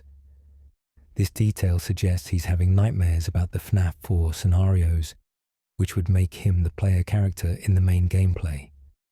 But the community remains divided on this interpretation. Is Michael dreaming about what his brother experienced? Is this guilt manifesting as nightmares? Or was Michael also subjected to the fear experiments, forced to experience a scenario similar to what his brother went through? The timeline is equally confusing. The minigames appear to take place in 1983, supported by the Fredbear and Friends TV show bearing that copyright date, and Sister Location's private room keypad code 1983, showing FNAF 4 camera feeds, which many interpret as Scott confirming the date. But when do the main nights take place? If they're nightmares, they could be years later. If they're actual experiments, they had to occur during a window when Circus Baby's entertainment and rental was operational, but before Sister Location's events, which creates timeline complications that still haven't been fully resolved. This uncertainty about identity matters because it changes the entire emotional context. If you're the crying child, then the nightmare is about trauma and fear of the animatronics that hurt you. If you're Michael, it's about guilt and the horror of realizing you killed your brother. If you're a random experiment victim like Rory from Dittophobia, it's about being a nameless victim of a serial killer's scientific curiosity. Each interpretation carries different emotional weight, different psychological implications, different reasons why survival would be impossible. The location is also unclear. The title screen shows a single house on a hill, surrounded by trees. That doesn't match the underground bunker theory from Dittophobia. But Sister Location's cameras show the FNAF 4 bedroom, confirming the connection to the underground facility. So is the house on the title screen a red herring? A representation of where the crying child actually lived before the experiments? Or evidence that there are multiple FNAF 4 scenarios, some taking place in real homes and others in artificial chambers? The nature of the animatronics themselves remains debated. Are they physical robots enhanced by illusion technology? Pure hallucinations from gas? Actual supernatural entities, ghosts, or manifestations of guilt? The design files call them nightmare animatronics, emphasizing their connection to dreams. But Dittophobia describes mechanical mannequins that look nothing like the horrific creatures we see in the game. The disconnect between what should be there and what we perceive leaves us uncertain about what we're actually facing. This uncertainty makes the scenario more impossible because you can't strategize against an unknown threat. In a normal survival situation, understanding what you're facing is half the battle. You assess the threat, identify weaknesses, develop countermeasures. But if you don't know whether the animatronics are real or hallucination or ghost, you can't plan effectively. Every decision is based on incomplete information. Every action could be the wrong response because you don't understand what you're responding to. The locked box from the Night 6 ending has become iconic in FNAF lore as the ultimate unanswered question. Scott Cawthon has said the community didn't solve FNAF 4's story to his satisfaction, so the box remains locked. What could be inside has been the subject of endless speculation. Some theories suggest the crying child's body. Others propose evidence about William Afton's experiments. Still others believe it contains proof of what the nightmares really are. Without knowing what's in the box, we can't have complete certainty about what the game is fundamentally about. The intentional ambiguity keeps us guessing, but it also means we're left without closure about the scenario's true nature. The Fredbear plush adds another layer of mystery. Throughout the minigames, it follows the crying child, speaks to him, offers comfort. But the voice is ambiguous, and its source remains one of the game's most debated elements. One interpretation suggests it's William Afton, monitoring his son through cameras hidden in the plushies scattered throughout the house and restaurant. Another theory proposes it's a supernatural entity, possibly connected to the puppet or Golden Freddy. Some believe it's simply the child's imagination, a manifestation of his desperate need for companionship in a world where he feels utterly alone. The final line, "I will put you back together," seems crucial to understanding the game's themes, but we don't know if it's a promise, a threat, or something else entirely. The question of putting back together ties into debates about the crying child's fate. Did he die from the bite of 83? The flatline sound in the final minigame suggests yes, but the Fredbear plush promises to reassemble him. Does that mean resurrection? Transfer of consciousness to an animatronic body like the book trilogy explores?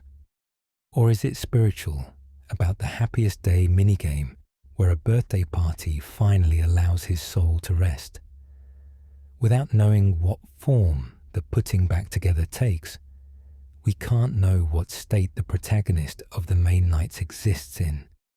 There are also narrative gaps about William Afton's motivations. If he did create the fear experiments, why? What does he gain from studying terror in children? The common theory is that he's researching remnant, the supernatural substance created by intense emotion, trying to achieve immortality or resurrect his deceased son. But that's speculation. The games never explicitly state his goals, which means we don't know if the FNAF 4 scenario serves a scientific purpose, a supernatural one, or if it's just cruelty for its own sake. The connection to other games raises more questions than it answers. Sister Location's Breaker Room map shows the FNAF 4 layout labelled as OBSV1 and OBSV2, presumably standing for observation, confirming their link to the underground facility. The private room in Sister Location has a keypad, where entering the code 1983 reveals camera feeds showing the FNAF 4 bedroom, bed and plush trap hallway, suggesting active surveillance of these spaces. But the nature of this connection remains unclear. Are they the same location at different times? Related facilities used for similar purposes? What was being observed, and by whom? The Halloween edition animatronics, Nightmarion and Jacko Bonnie, and Nightmare Balloon Boy and others, add confusion about what's considered part of the core story.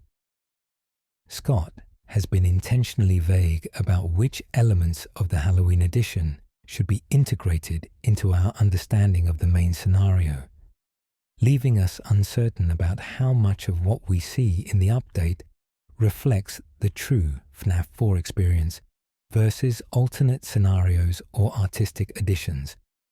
The sound design also has unanswered elements. Where does the breathing come from? If the animatronics are robots, they wouldn't breathe. If they're hallucinations, why is the breathing consistent across hallways? If they're ghosts, why do they need to breathe at all? The breathing is mechanically important for gameplay, but narratively inexplicable. One more thing that doesn't add up when you try to make sense of the world. These unanswered questions compound the psychological horror, because humans fear the unknown more than the known. A defined threat can be processed, understood, prepared for. An undefined threat, one that could be anything, triggers deeper anxiety. Not knowing who you are means you don't know if this is happening to you specifically, or if you're interchangeable with any victim. Not knowing what the animatronics are means you don't know if they're bound by physical laws or can do anything. Not knowing if it's real means you can't trust your perceptions, can't believe in your own experiences. The uncertainty makes survival impossible because you're not just fighting animatronics. You're fighting the confusion about what's happening. You're wasting mental energy trying to make sense of contradictory information instead of focusing on survival. You're paralyzed by questions that have no answers. And in a scenario where every second counts, where perfect execution is required, that hesitation and confusion would be fatal. The Bite of 83 connection and trauma.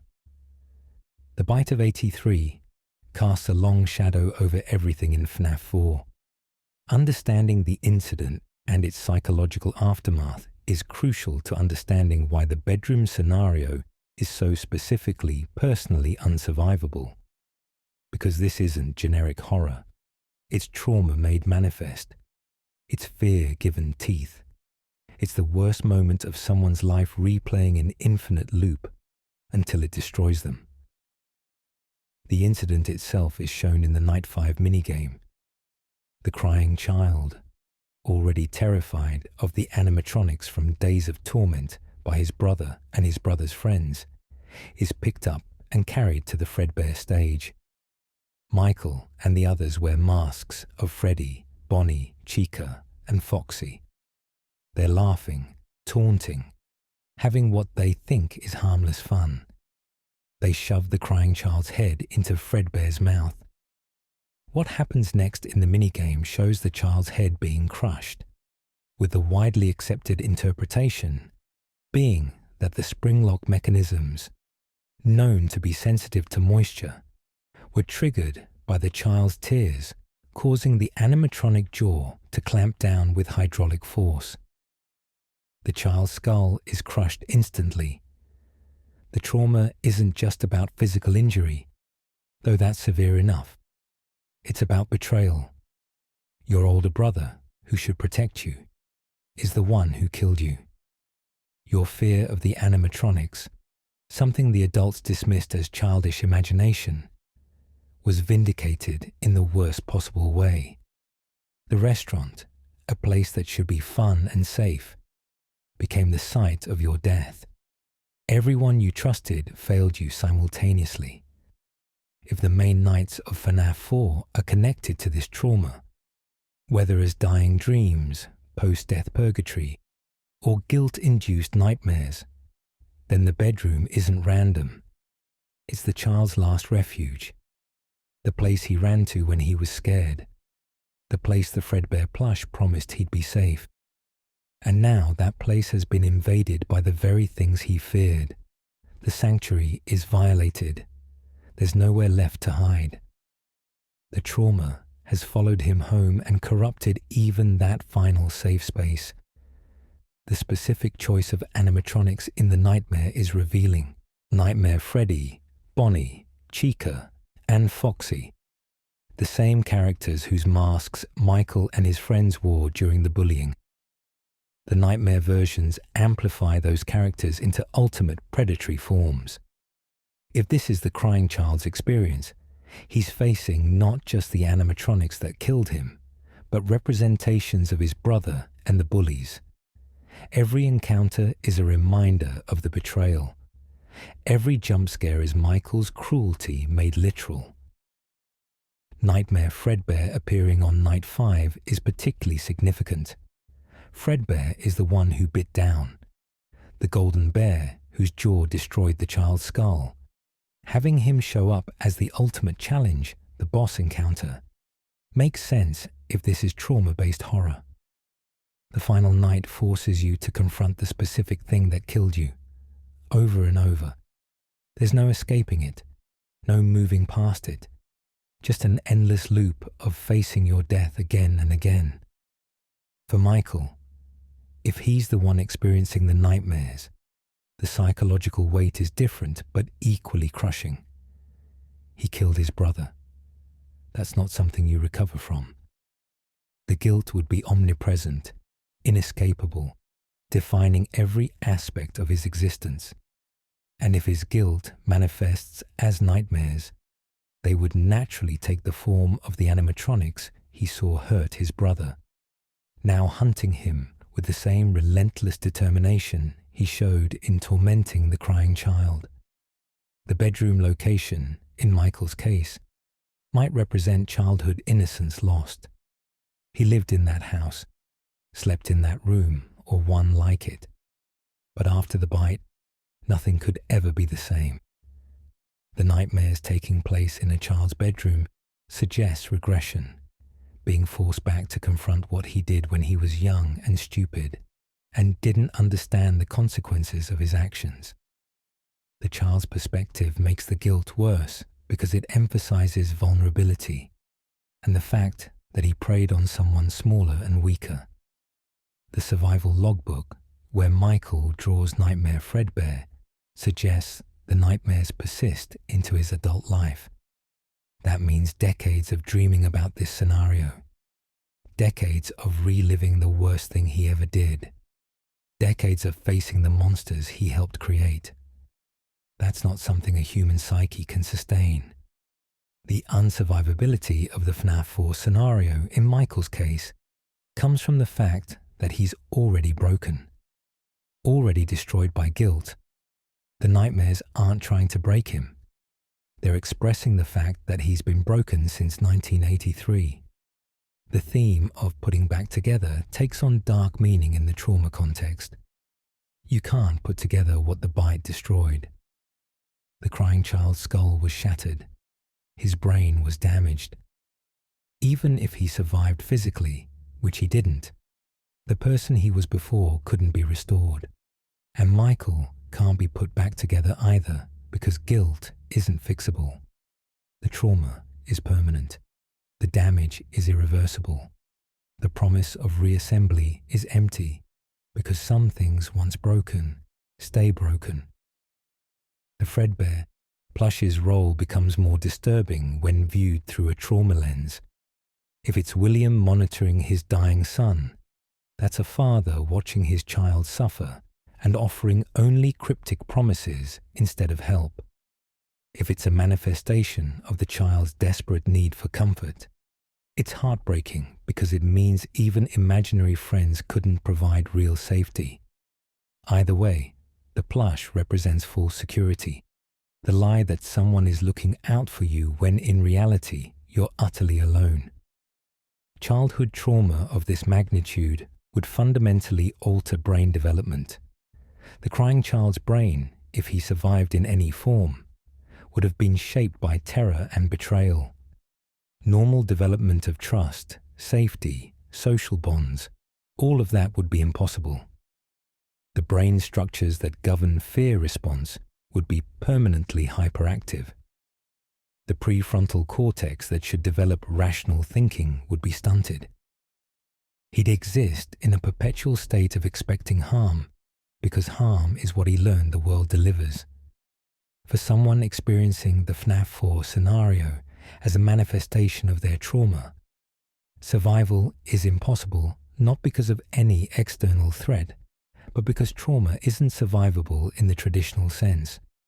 You don't beat trauma, you carry it. You learn to function despite it. But in a scenario where the trauma is literally hunting you, where it manifests as monsters trying to kill you, there's no coping strategy that works. You can't reason with your own trauma, can't negotiate with it, can't escape from something that lives inside your mind. The Night 6 ending, with the Fredbear plush and the dying child, includes the sound of a flatline. That's medical equipment. That's a hospital, which indicates the crying child is dying from his injuries while having these nightmares. Or at least, that's what the minigame sequence appears to show us. He's not going to survive. The unsurvivability isn't about whether you can make it to 6 a.m. It's about whether you can stay alive at all. And based on what we see in the minigame, the answer appears to be no. He dies.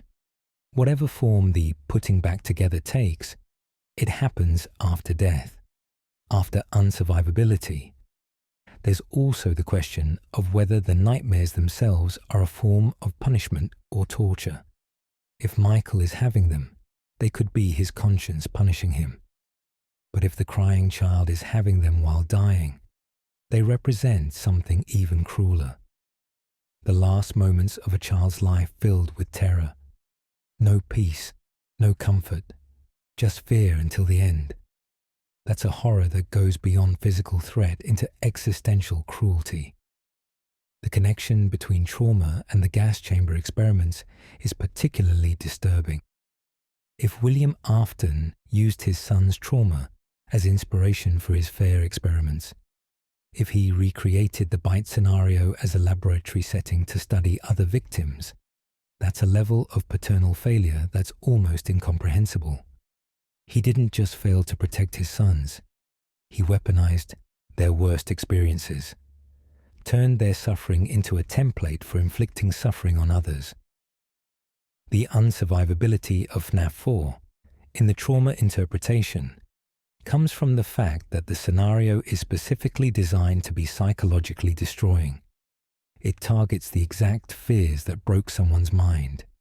It recreates the exact circumstances that caused irreversible damage. And it does so repeatedly, night after night, until there's nothing left of the person who started. Trauma doesn't kill you quickly. It erodes you slowly, taking pieces until you're not recognizably yourself anymore. And the FNAF 4 bedroom is that erosion process accelerated to maximum speed. Comparing to other FNAF scenarios. To fully appreciate why FNAF 4 is uniquely unsurvivable, we need to compare it to other scenarios in the franchise. Because the FNAF series has given us many nightmare situations, many scenarios where survival seems unlikely, but none of them reach the level of absolute impossibility that FNAF 4 achieves. The differences illuminate exactly what makes this particular horror so devastating. In the original Five Nights at Freddy's, you're a security guard in an office with 2 doors, lights, and cameras. You have tools, limited tools, constrained by power consumption, but tools nonetheless. Doors that lock, lights that show you what's waiting outside, cameras that let you track animatronic movement from a distance. You have information. You can see Freddy moving through the cameras, can track Bonnie and Chica's progression, can hear Foxy running down the hall. The scenario is dangerous, but you have agency. You can make decisions based on information and execute strategies to survive. Compare that to FNAF 4. No doors that lock, no cameras, no ability to track threats from a safe distance. You have one tool, a flashlight, which helps in some situations and causes instant death in others. Your only information comes from audio cues that are easy to misinterpret. You don't know where the animatronics are until they're already at your location. Every threat is a surprise. Every encounter is close range. The power dynamic is completely different. In FNAF 1, you have some control. In FNAF 4, you have none. The psychological difference is also stark. In FNAF 1, you're an adult doing a job, a weird, dangerous job, but you're operating in a professional context. You're getting paid. There's a rational explanation for why you're there, even if that explanation doesn't fully justify the risk. In FNAF 4, you're a child in your bedroom. There's no rational framework, no professional distance. You're in your home, the place you should be safest, experiencing horror that violates the fundamental concept of what home means. FNAF 2 adds complexity, but also adds tools. The music box that keeps the puppet contained. The Freddy mask that fools most of the toy animatronics. A flashlight that works without draining power. You're more vulnerable than in FNAF 1 because the animatronics are more aggressive and you don't have door controls, but you have more ways to defend yourself. The balance between threat and defense is different, but still exists. In FNAF 4, there is no balance. The threats escalate every night, but your defensive capabilities stay exactly the same. You have the flashlight and your ability to hold doors. That's it. And those tools become progressively less effective as the animatronics get faster and more aggressive. By night 7, by nightmare mode, your defensive options are completely overwhelmed by the threat level. The balance has been intentionally destroyed. FNAF 3 actually gives you more control than previous games. One animatronic, Springtrap, who you need to lure through the facility using audio. The phantoms can't kill you, only disable your systems. You have cameras, ventilation controls, ways to manage the environment. The horror is more psychological, more about atmosphere than direct threat. It's the least survivable game in terms of actual death risk, which is interesting because it means Scott Cawthon was already thinking about different kinds of fear. FNAF 4 took that psychological approach and combined it with the highest death risk in the series. All atmosphere, no safety, maximum threat, the worst of all possible combinations. The intimate fear of FNAF 3's setting combined with the mechanical danger of FNAF 1, multiplied by the complete lack of proper defensive tools. Sister Location gives you different scenarios each night, different rooms, different challenges. You're moving through a facility, interacting with various animatronics in scripted sequences. There's danger, certainly, but it's more narrative-driven than survival-driven. You're following a story, and while there are death states, they're generally based on failing specific tasks rather than sustaining pressure over time. FNAF 4 is purely about sustaining pressure. There's no story progression during the nights. No tasks beyond survival. Just 6 hours of unrelenting stress trying to keep things that want to kill you away from your position. It's the purest distillation of survival horror in the franchise, and that purity makes it uniquely awful. Pizzeria Simulator has management elements during the day and salvage scenarios at night. The salvages are tense, especially when you're checking animatronics for damage and they might attack, but they're short sequences, minutes, not hours, and the actual night segments, where completed animatronics roam while you work in your office, return to something closer to FNAF 1's formula. You have tools, you have information, you have control over some variables. FNAF 4 offers no respite, no day section where you're safe, no management gameplay to break the tension, just night after night of the same terror with the difficulty increasing. It's relentless in a way the other games aren't. Ultimate Custom Night is a special case because it's explicitly designed to be impossible at higher difficulties. When you set all animatronics to 20, you're creating a scenario that can't be beaten without incredible luck. But even UCN at maximum difficulty is theoretically possible. Players have beaten 50-20 mode. It requires inhuman reflexes and perfect memorization and some good RNG, but it's achievable because it's still operating within game logic. FNAF 4's physical reality scenario is impossible because it's not operating within game logic. It's operating within human physical and psychological limits, and those limits are far more restrictive than what a video game allows. The difference between difficult and impossible is vast, and a FNAF 4 sits firmly in impossible when you remove the abstraction of play.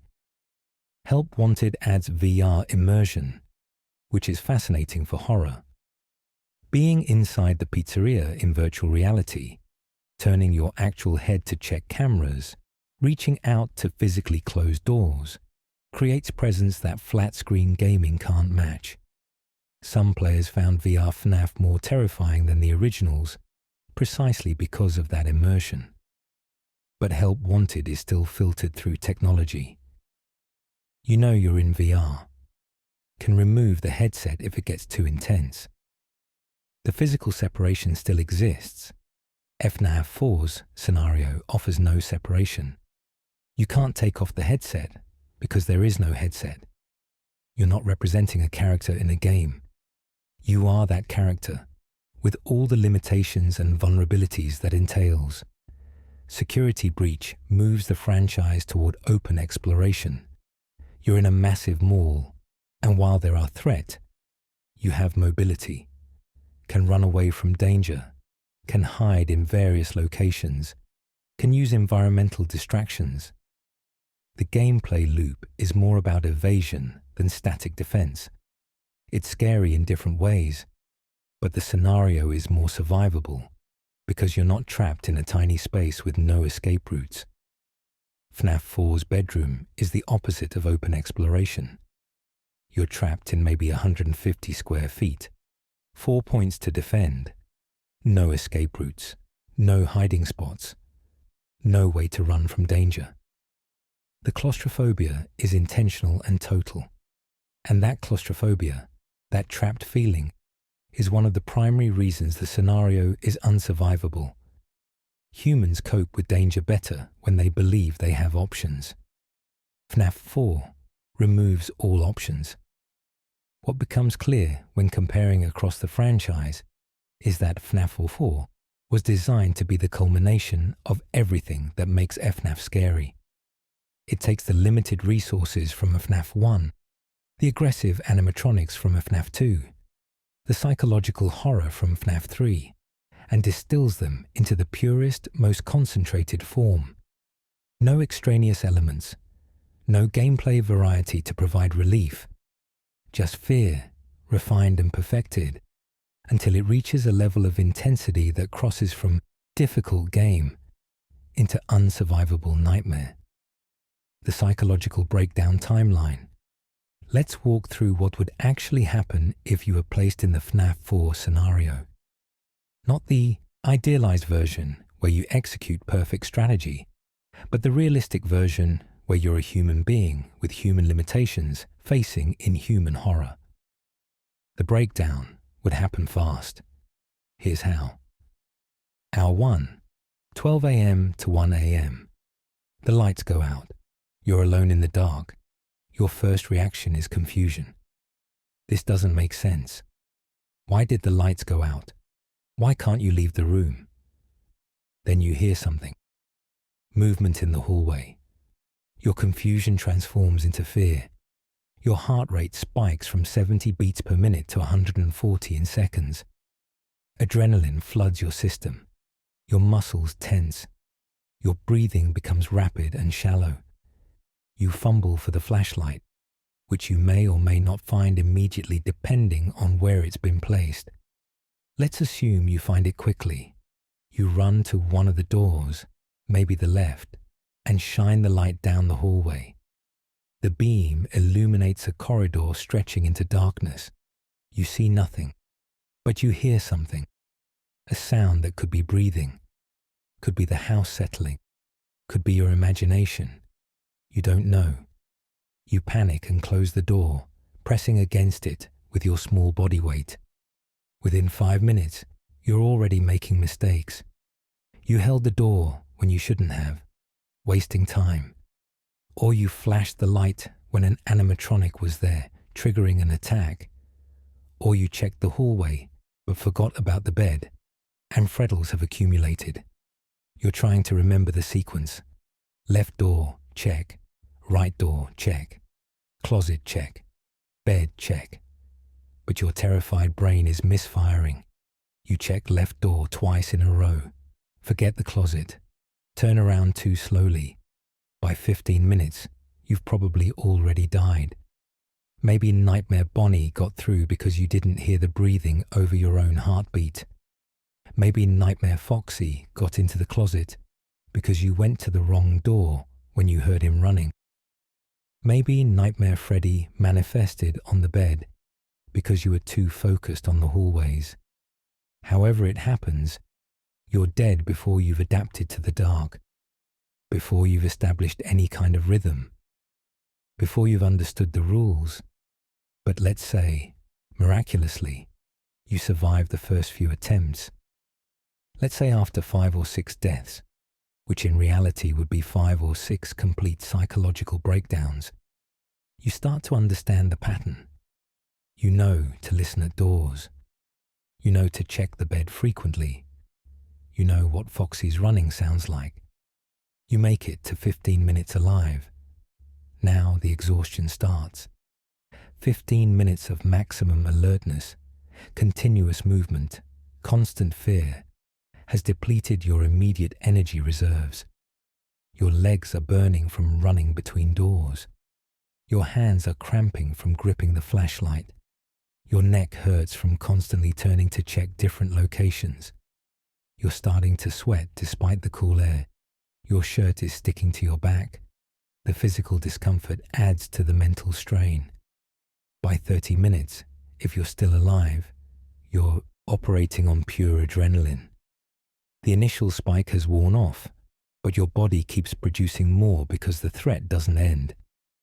You're in a sustained stress state that your physiology isn't designed to maintain.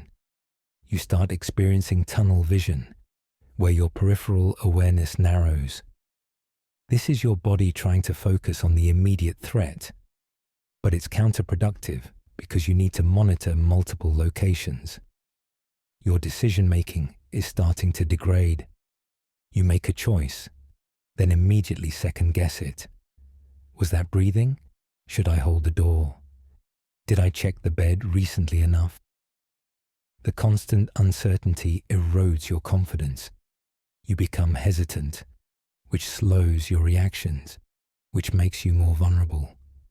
It's a downward spiral.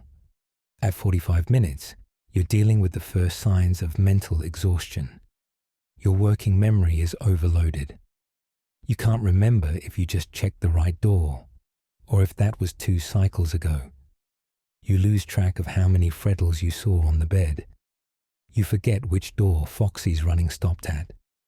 Your brain is trying to process too much information under too much stress, and it's starting to fail.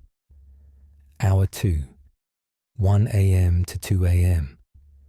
If you somehow made it through the first hour, you're now entering a new phase of breakdown. The adrenaline that kept you going has resulted in a crash. Your body can't maintain that chemical high indefinitely. When it wears off, you're left feeling sluggish, weak, like you're moving through water. Your reflexes slow. Your movements become sloppy. This is when mistakes multiply. You're not reacting fast enough to the breathing at doors. You're not moving quick enough when you hear Foxy. Your flashlight beam wavers because your hands are shaking.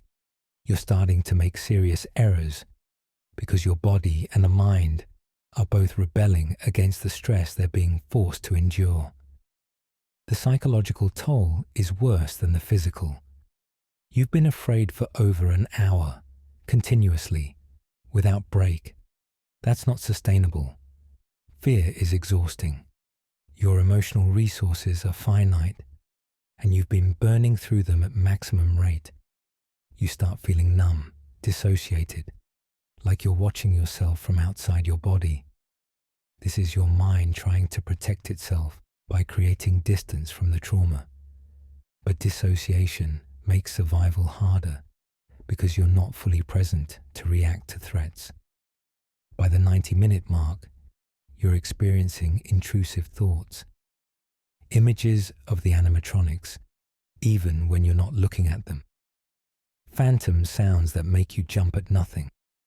Your brain is so overstimulated that it's generating false signals. You react to threats that aren't there, wasting energy and time, which leaves you vulnerable to real threats. You might start crying. Children cry when overwhelmed, and you're catastrophically overwhelmed.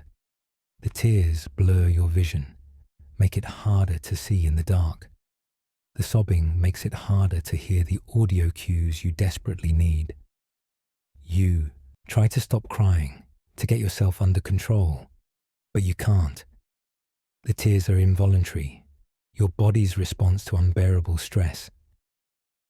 Hour 3, 2 a.m.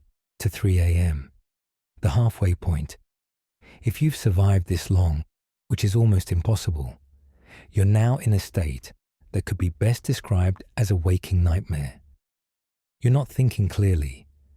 You're running on pure instinct, muscle memory, of checking the sequence, but the muscles are failing and the memory is fragmenting. You've been awake for probably 14 or 15 hours at this point, assuming this started at your normal bedtime. Sleep deprivation is starting to affect cognition. Your judgment is impaired. Your reaction time is even slower than in hour 2. You're making decisions that would obviously be wrong if you could think clearly, but you can't think clearly anymore. The fear has transformed into something else. Not acute terror, but a kind of dull, grinding dread. You know you're going to die. You know you can't keep this up much longer. The question isn't if you'll fail, but when. That hopelessness affects your actions. You start taking risks, making desperate plays, because careful strategy hasn't worked and you don't have the energy to maintain it anyway. Physically, you're a wreck. Your legs are barely holding you up. You're stumbling between checkpoints rather than running. Your arms feel like lead weights when you try to hold the doors. You're experiencing muscle cramps from the prolonged tension and exertion. Your body is screaming at you to stop, to rest, to just lie down and give up. The sensory overload is complete. You can't distinguish between real sounds and phantom sounds anymore. Everything is a threat. Every shadow is an animatronic. You're flashing the light constantly, desperately, even though you know you should be more careful with it. The precision of your earlier attempts has dissolved into frantic, uncontrolled actions. Hour 4, 3 a.m. to 4 a.m. You're not going to make it to 4 a.m. Let's be realistic. Almost no one would. But hypothetically, if you did, you'd be in a state of complete breakdown. Physically, mentally, emotionally destroyed. You'd be moving on autopilot, your conscious mind barely functioning, body going through the motions while your higher brain functions have shut down.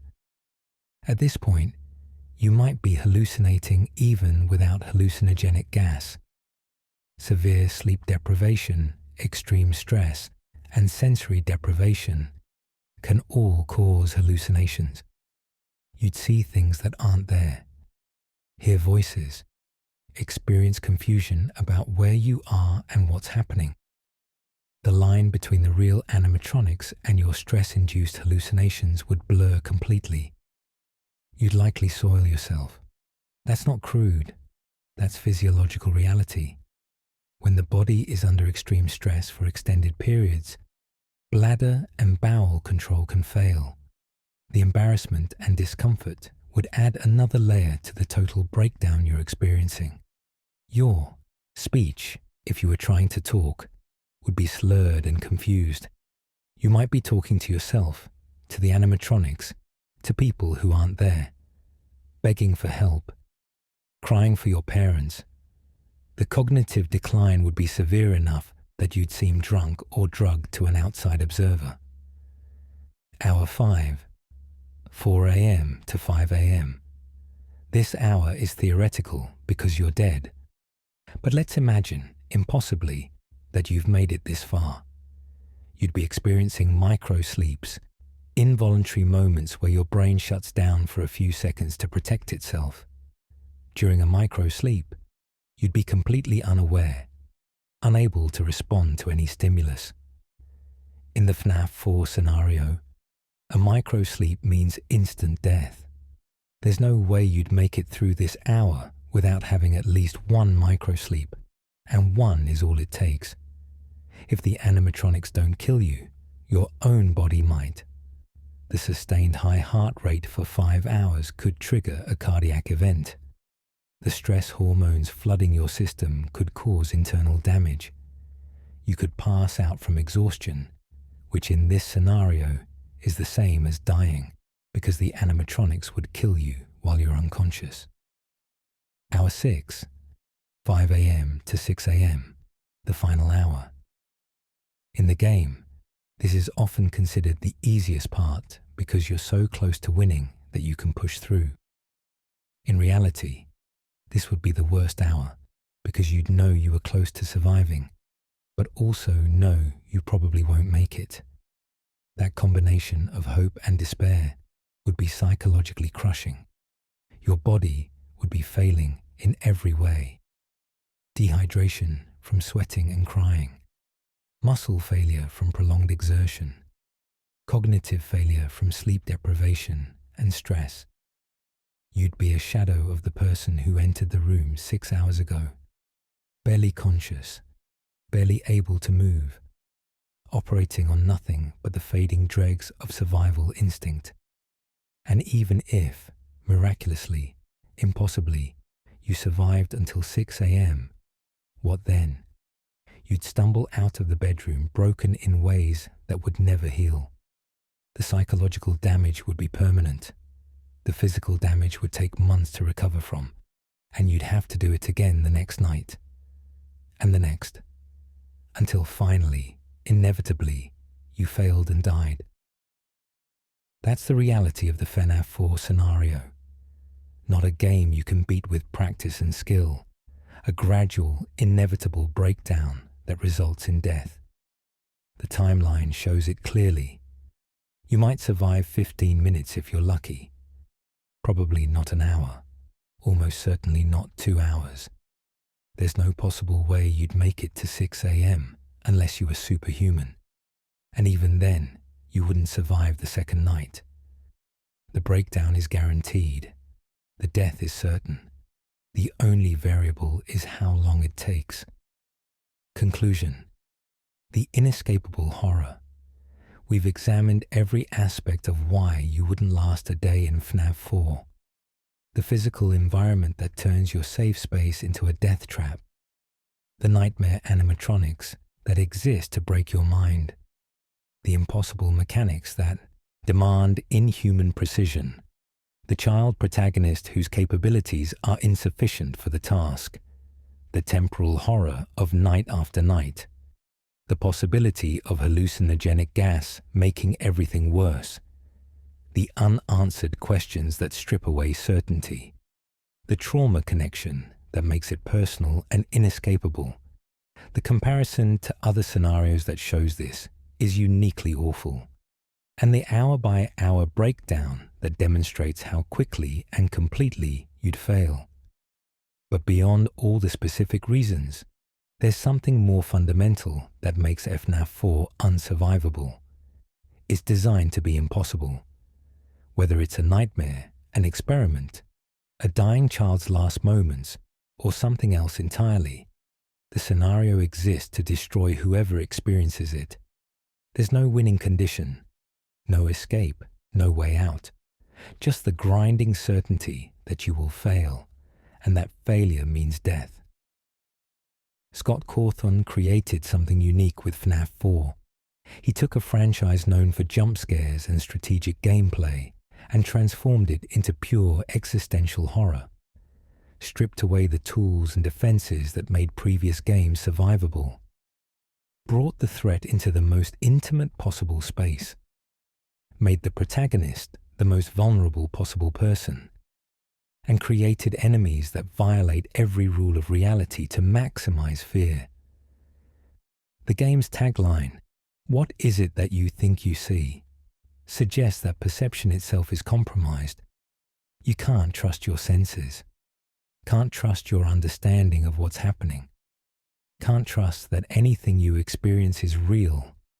That uncertainty, that fundamental inability to know, is perhaps the worst thing about the scenario, because humans can adapt to almost anything if they understand it, but a FNAF 4 denies understanding, keeps you perpetually off balance, questioning, afraid not just of the monsters but of your own mind.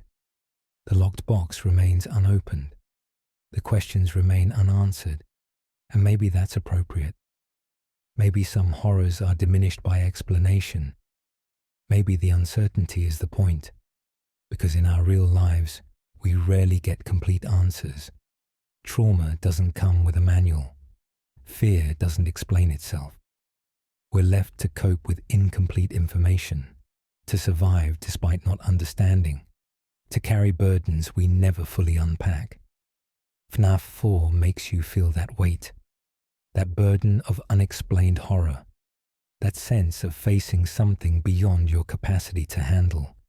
And it does so more effectively than any other entry in the franchise because it makes you vulnerable in ways the other games don't. It takes away your tools, your agency, your safety, your certainty, and forces you to confront horror at its most intimate and personal level. The unsurvivability isn't a flaw, it's the feature. The game is communicating something true about the nature of fear and trauma. Some experiences can't be survived intact. Some horrors leave marks that never fade. Some nightmares don't end when you wake up. FNAF 4 gives you a taste of that. Reality, filtered through the fiction of haunted animatronics and possessed machines, but pointing towards something genuine about human vulnerability. The bedroom itself becomes a character in this horror story. It's not just a setting, but an active participant in your destruction. Every piece of furniture, every shadow, every corner becomes weaponized against you. The bed that should be your sanctuary is where Nightmare Freddy assembles his attack. The closet where you'd hide from danger becomes a prison for Nightmare Foxy. The doors that should keep threats out can't be locked, only temporarily held. The walls that should protect you are thin barriers that do nothing to stop the sounds of approaching death. There's a profound violation in having your home turned against you. The bedroom is where you should feel most yourself, most relaxed, most safe. It's where you sleep, where you dream, where you exist in your most vulnerable state every single night. To have that space invaded, corrupted, transformed into a hunting ground represents a kind of psychological destruction that goes beyond physical danger. It's the destruction of the concept of safety itself. If you're not safe in your own bedroom, then nowhere is safe. There is no refuge, no escape. The world becomes uniformly hostile. This connects to real-world trauma in uncomfortable ways. People who experience home invasions, abuse in their homes, or other violations of domestic space often describe similar feelings of losing their sense of safety permanently. The walls that should protect become witnesses to horror. The familiar becomes frightening. The space that should reduce stress becomes a source of it. FNAF 4 captures this psychological reality through its game mechanics in a way that's almost too accurate to be comfortable. The sound design throughout the game reinforces this theme of violated safety. Silence should be peaceful. The absence of sound should mean the absence of threat. But in FNAF 4, silence is ominous. When you don't hear anything, you don't know if that's because there's nothing there or because something is there being quiet. The inability to trust even silence, even peace, even the absence of immediate danger means you can never truly relax. Your nervous system stays activated even during moments of apparent safety, because apparent safety might be a trap. The breathing sound, which we've discussed as a mechanic, also functions as a violation of expected sound. Breathing is intimate. It's the sound of being close to another person. In normal contexts, hearing someone breathing nearby might be comforting, romantic, social. But in FNAF 4, that intimate sound is transformed into the harbinger of death. Every association you have with closeness and intimacy gets corrupted by the fact that in this scenario, closeness means dying. The game takes sounds that should feel safe or neutral and makes them threatening, which means even after you stop playing, those sounds might trigger fear responses. The game's difficulty, which many players complain about, is actually essential to the horror. If FNAF 4 were easy, if you could beat it on your first try, the sense of being overwhelmed would be lost. The frustration of dying repeatedly, the feeling of helplessness as you fail to survive even with perfect knowledge of the mechanics, communicates something important about the scenario. You're supposed to feel inadequate. You're supposed to feel like the challenge exceeds your capabilities, because that's the reality of being prey. Prey doesn't win against predators through skill. They survive through luck, through the predator choosing to hunt something else, through circumstance. And in a FNAF 4, circumstance is engineered to ensure you lose. The community's relationship with a FNAF 4 is also revealing.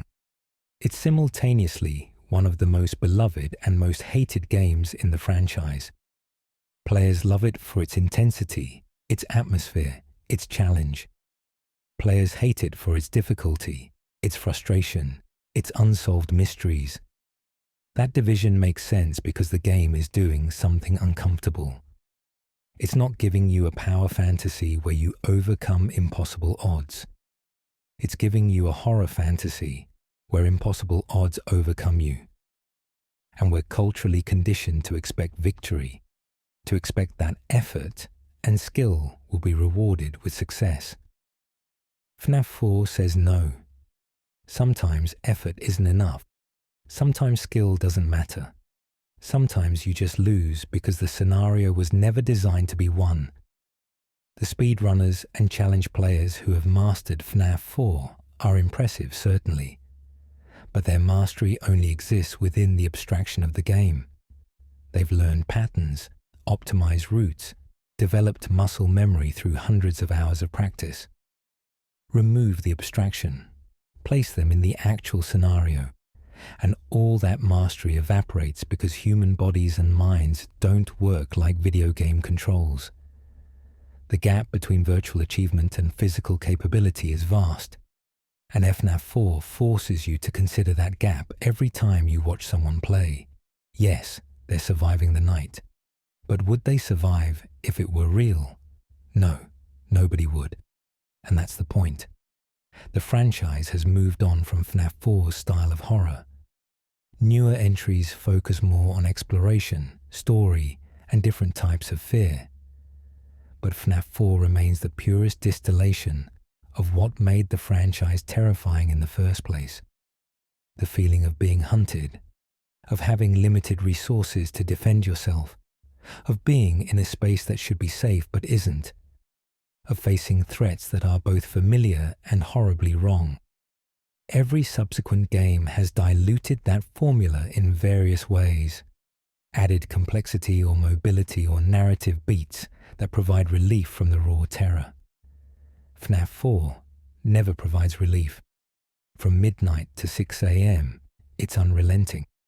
And that's why it stands alone as the most horrifying, most unsurvivable, most psychologically devastating entry in the series. When we talk about why you wouldn't last a day, we're really talking about why the scenario represents a particular kind of horror that cuts deeper than jump scares or difficult gameplay. It's horror that acknowledges human limits, that respects the reality of what fear and stress do to people, that doesn't pretend courage or determination can overcome everything. Sometimes horror wins. Sometimes the nightmare is too much. Sometimes unsurvivability isn't about weakness, but about the fundamental mismatch between human capability and the demands being placed on it. When we say you wouldn't last a day in FNAF 4, we're not insulting your courage or ability. We're recognizing human limits. You wouldn't last because humans aren't designed to last in that scenario, because the bedroom is a trap designed to break whoever enters, because the animatronics are manifestations of fear that can't be fought or fled, because the mechanics of survival require perfection that no one can maintain, because the psychological toll compounds faster than anyone can process, because you're a child facing adult terrors with a child's resources, because night after night grinds you down until there's nothing left. This is horror at its most honest. Not could you survive if you were clever enough. But you could not survive. And here's exactly why. The game doesn't pretend to offer hope, doesn't suggest that the right strategy or enough courage would see you through. It presents an impossible situation and dares you to face how impossible it is. And yet people keep coming back to FNAF 4, keep playing despite the difficulty, keep theorizing despite the unanswered questions, keep engaging with the horror, even though it's designed to be unsurvivable. Because there's something compelling about facing the impossible, something cathartic about experiencing fear in a controlled environment, something meaningful about confronting our deepest anxieties through the safe medium of fiction. The bedroom in FNAF 4 represents more than just a scary video game level. It represents childhood fears made manifest, the terror of being alone in the dark, the vulnerability of being small in a world full of bigger threats, the betrayal of safe spaces becoming dangerous, the helplessness of facing something you can't understand or control. Every person who plays the game brings their own childhood fears to that bedroom, and the game reflects them back, amplified and made literal. That's why it works. That's why, despite being nearly a decade old, FNAF 4 remains one of the most discussed and debated entries in the franchise, because it touched something real, something primal, something that resonates beyond the mechanics and jump scares and lore mysteries. It showed us our own vulnerability, made us feel how fragile we are, how quickly we'd break if the nightmares were real. You wouldn't last a day in FNAF 4, none of us would. And maybe understanding that really, accepting the limits of what we can endure, is valuable. Not to discourage us or make us feel weak, but to build empathy for how trauma affects people. To recognize that some experiences genuinely are unsurvivable. To appreciate the resilience required just to exist in a world that sometimes feels like a nightmare bedroom full of monsters. The game doesn't have to provide all the answers, doesn't have to explain everything, because the core truth is clear. The scenario is impossible, the horror is inescapable, and in confronting that impossibility through the safe distance of a video game, we learn something about ourselves and about the nature of fear that we might not learn any other way. So the next time you're watching someone play FNAF 4, or the next time you boot it up yourself, remember that what seems like just a challenging game is actually a carefully constructed glimpse into unsurvivable horror. A scenario where every element is designed to demonstrate human limitations, where the nightmare isn't something you can wake up from because you're not asleep, where the only certainty is that you wouldn't, couldn't, can't survive. That's FNAF 4. That's why it's brilliant. That's why it's terrifying. And that's why, no matter how many times you beat the game, no matter how perfect your strategy, you know in your heart that if it were real, you'd be dead before the first hour ended. Thanks for joining me on this deep dive into the unsurvivable nightmare of Five Nights at Freddy's 4. If you enjoyed this exploration of why that bedroom would be the last place you'd ever see, go ahead and hit that like button and subscribe for more FNAF content. And let me know in the comments, what aspect of FNAF 4 do you think is the most terrifying? Is it the nightmare animatronics themselves, the child protagonist, the unanswered questions, the possibility that it's all a hallucinogenic experiment? I'd love to hear your thoughts. Until next time, sleep well, if you can.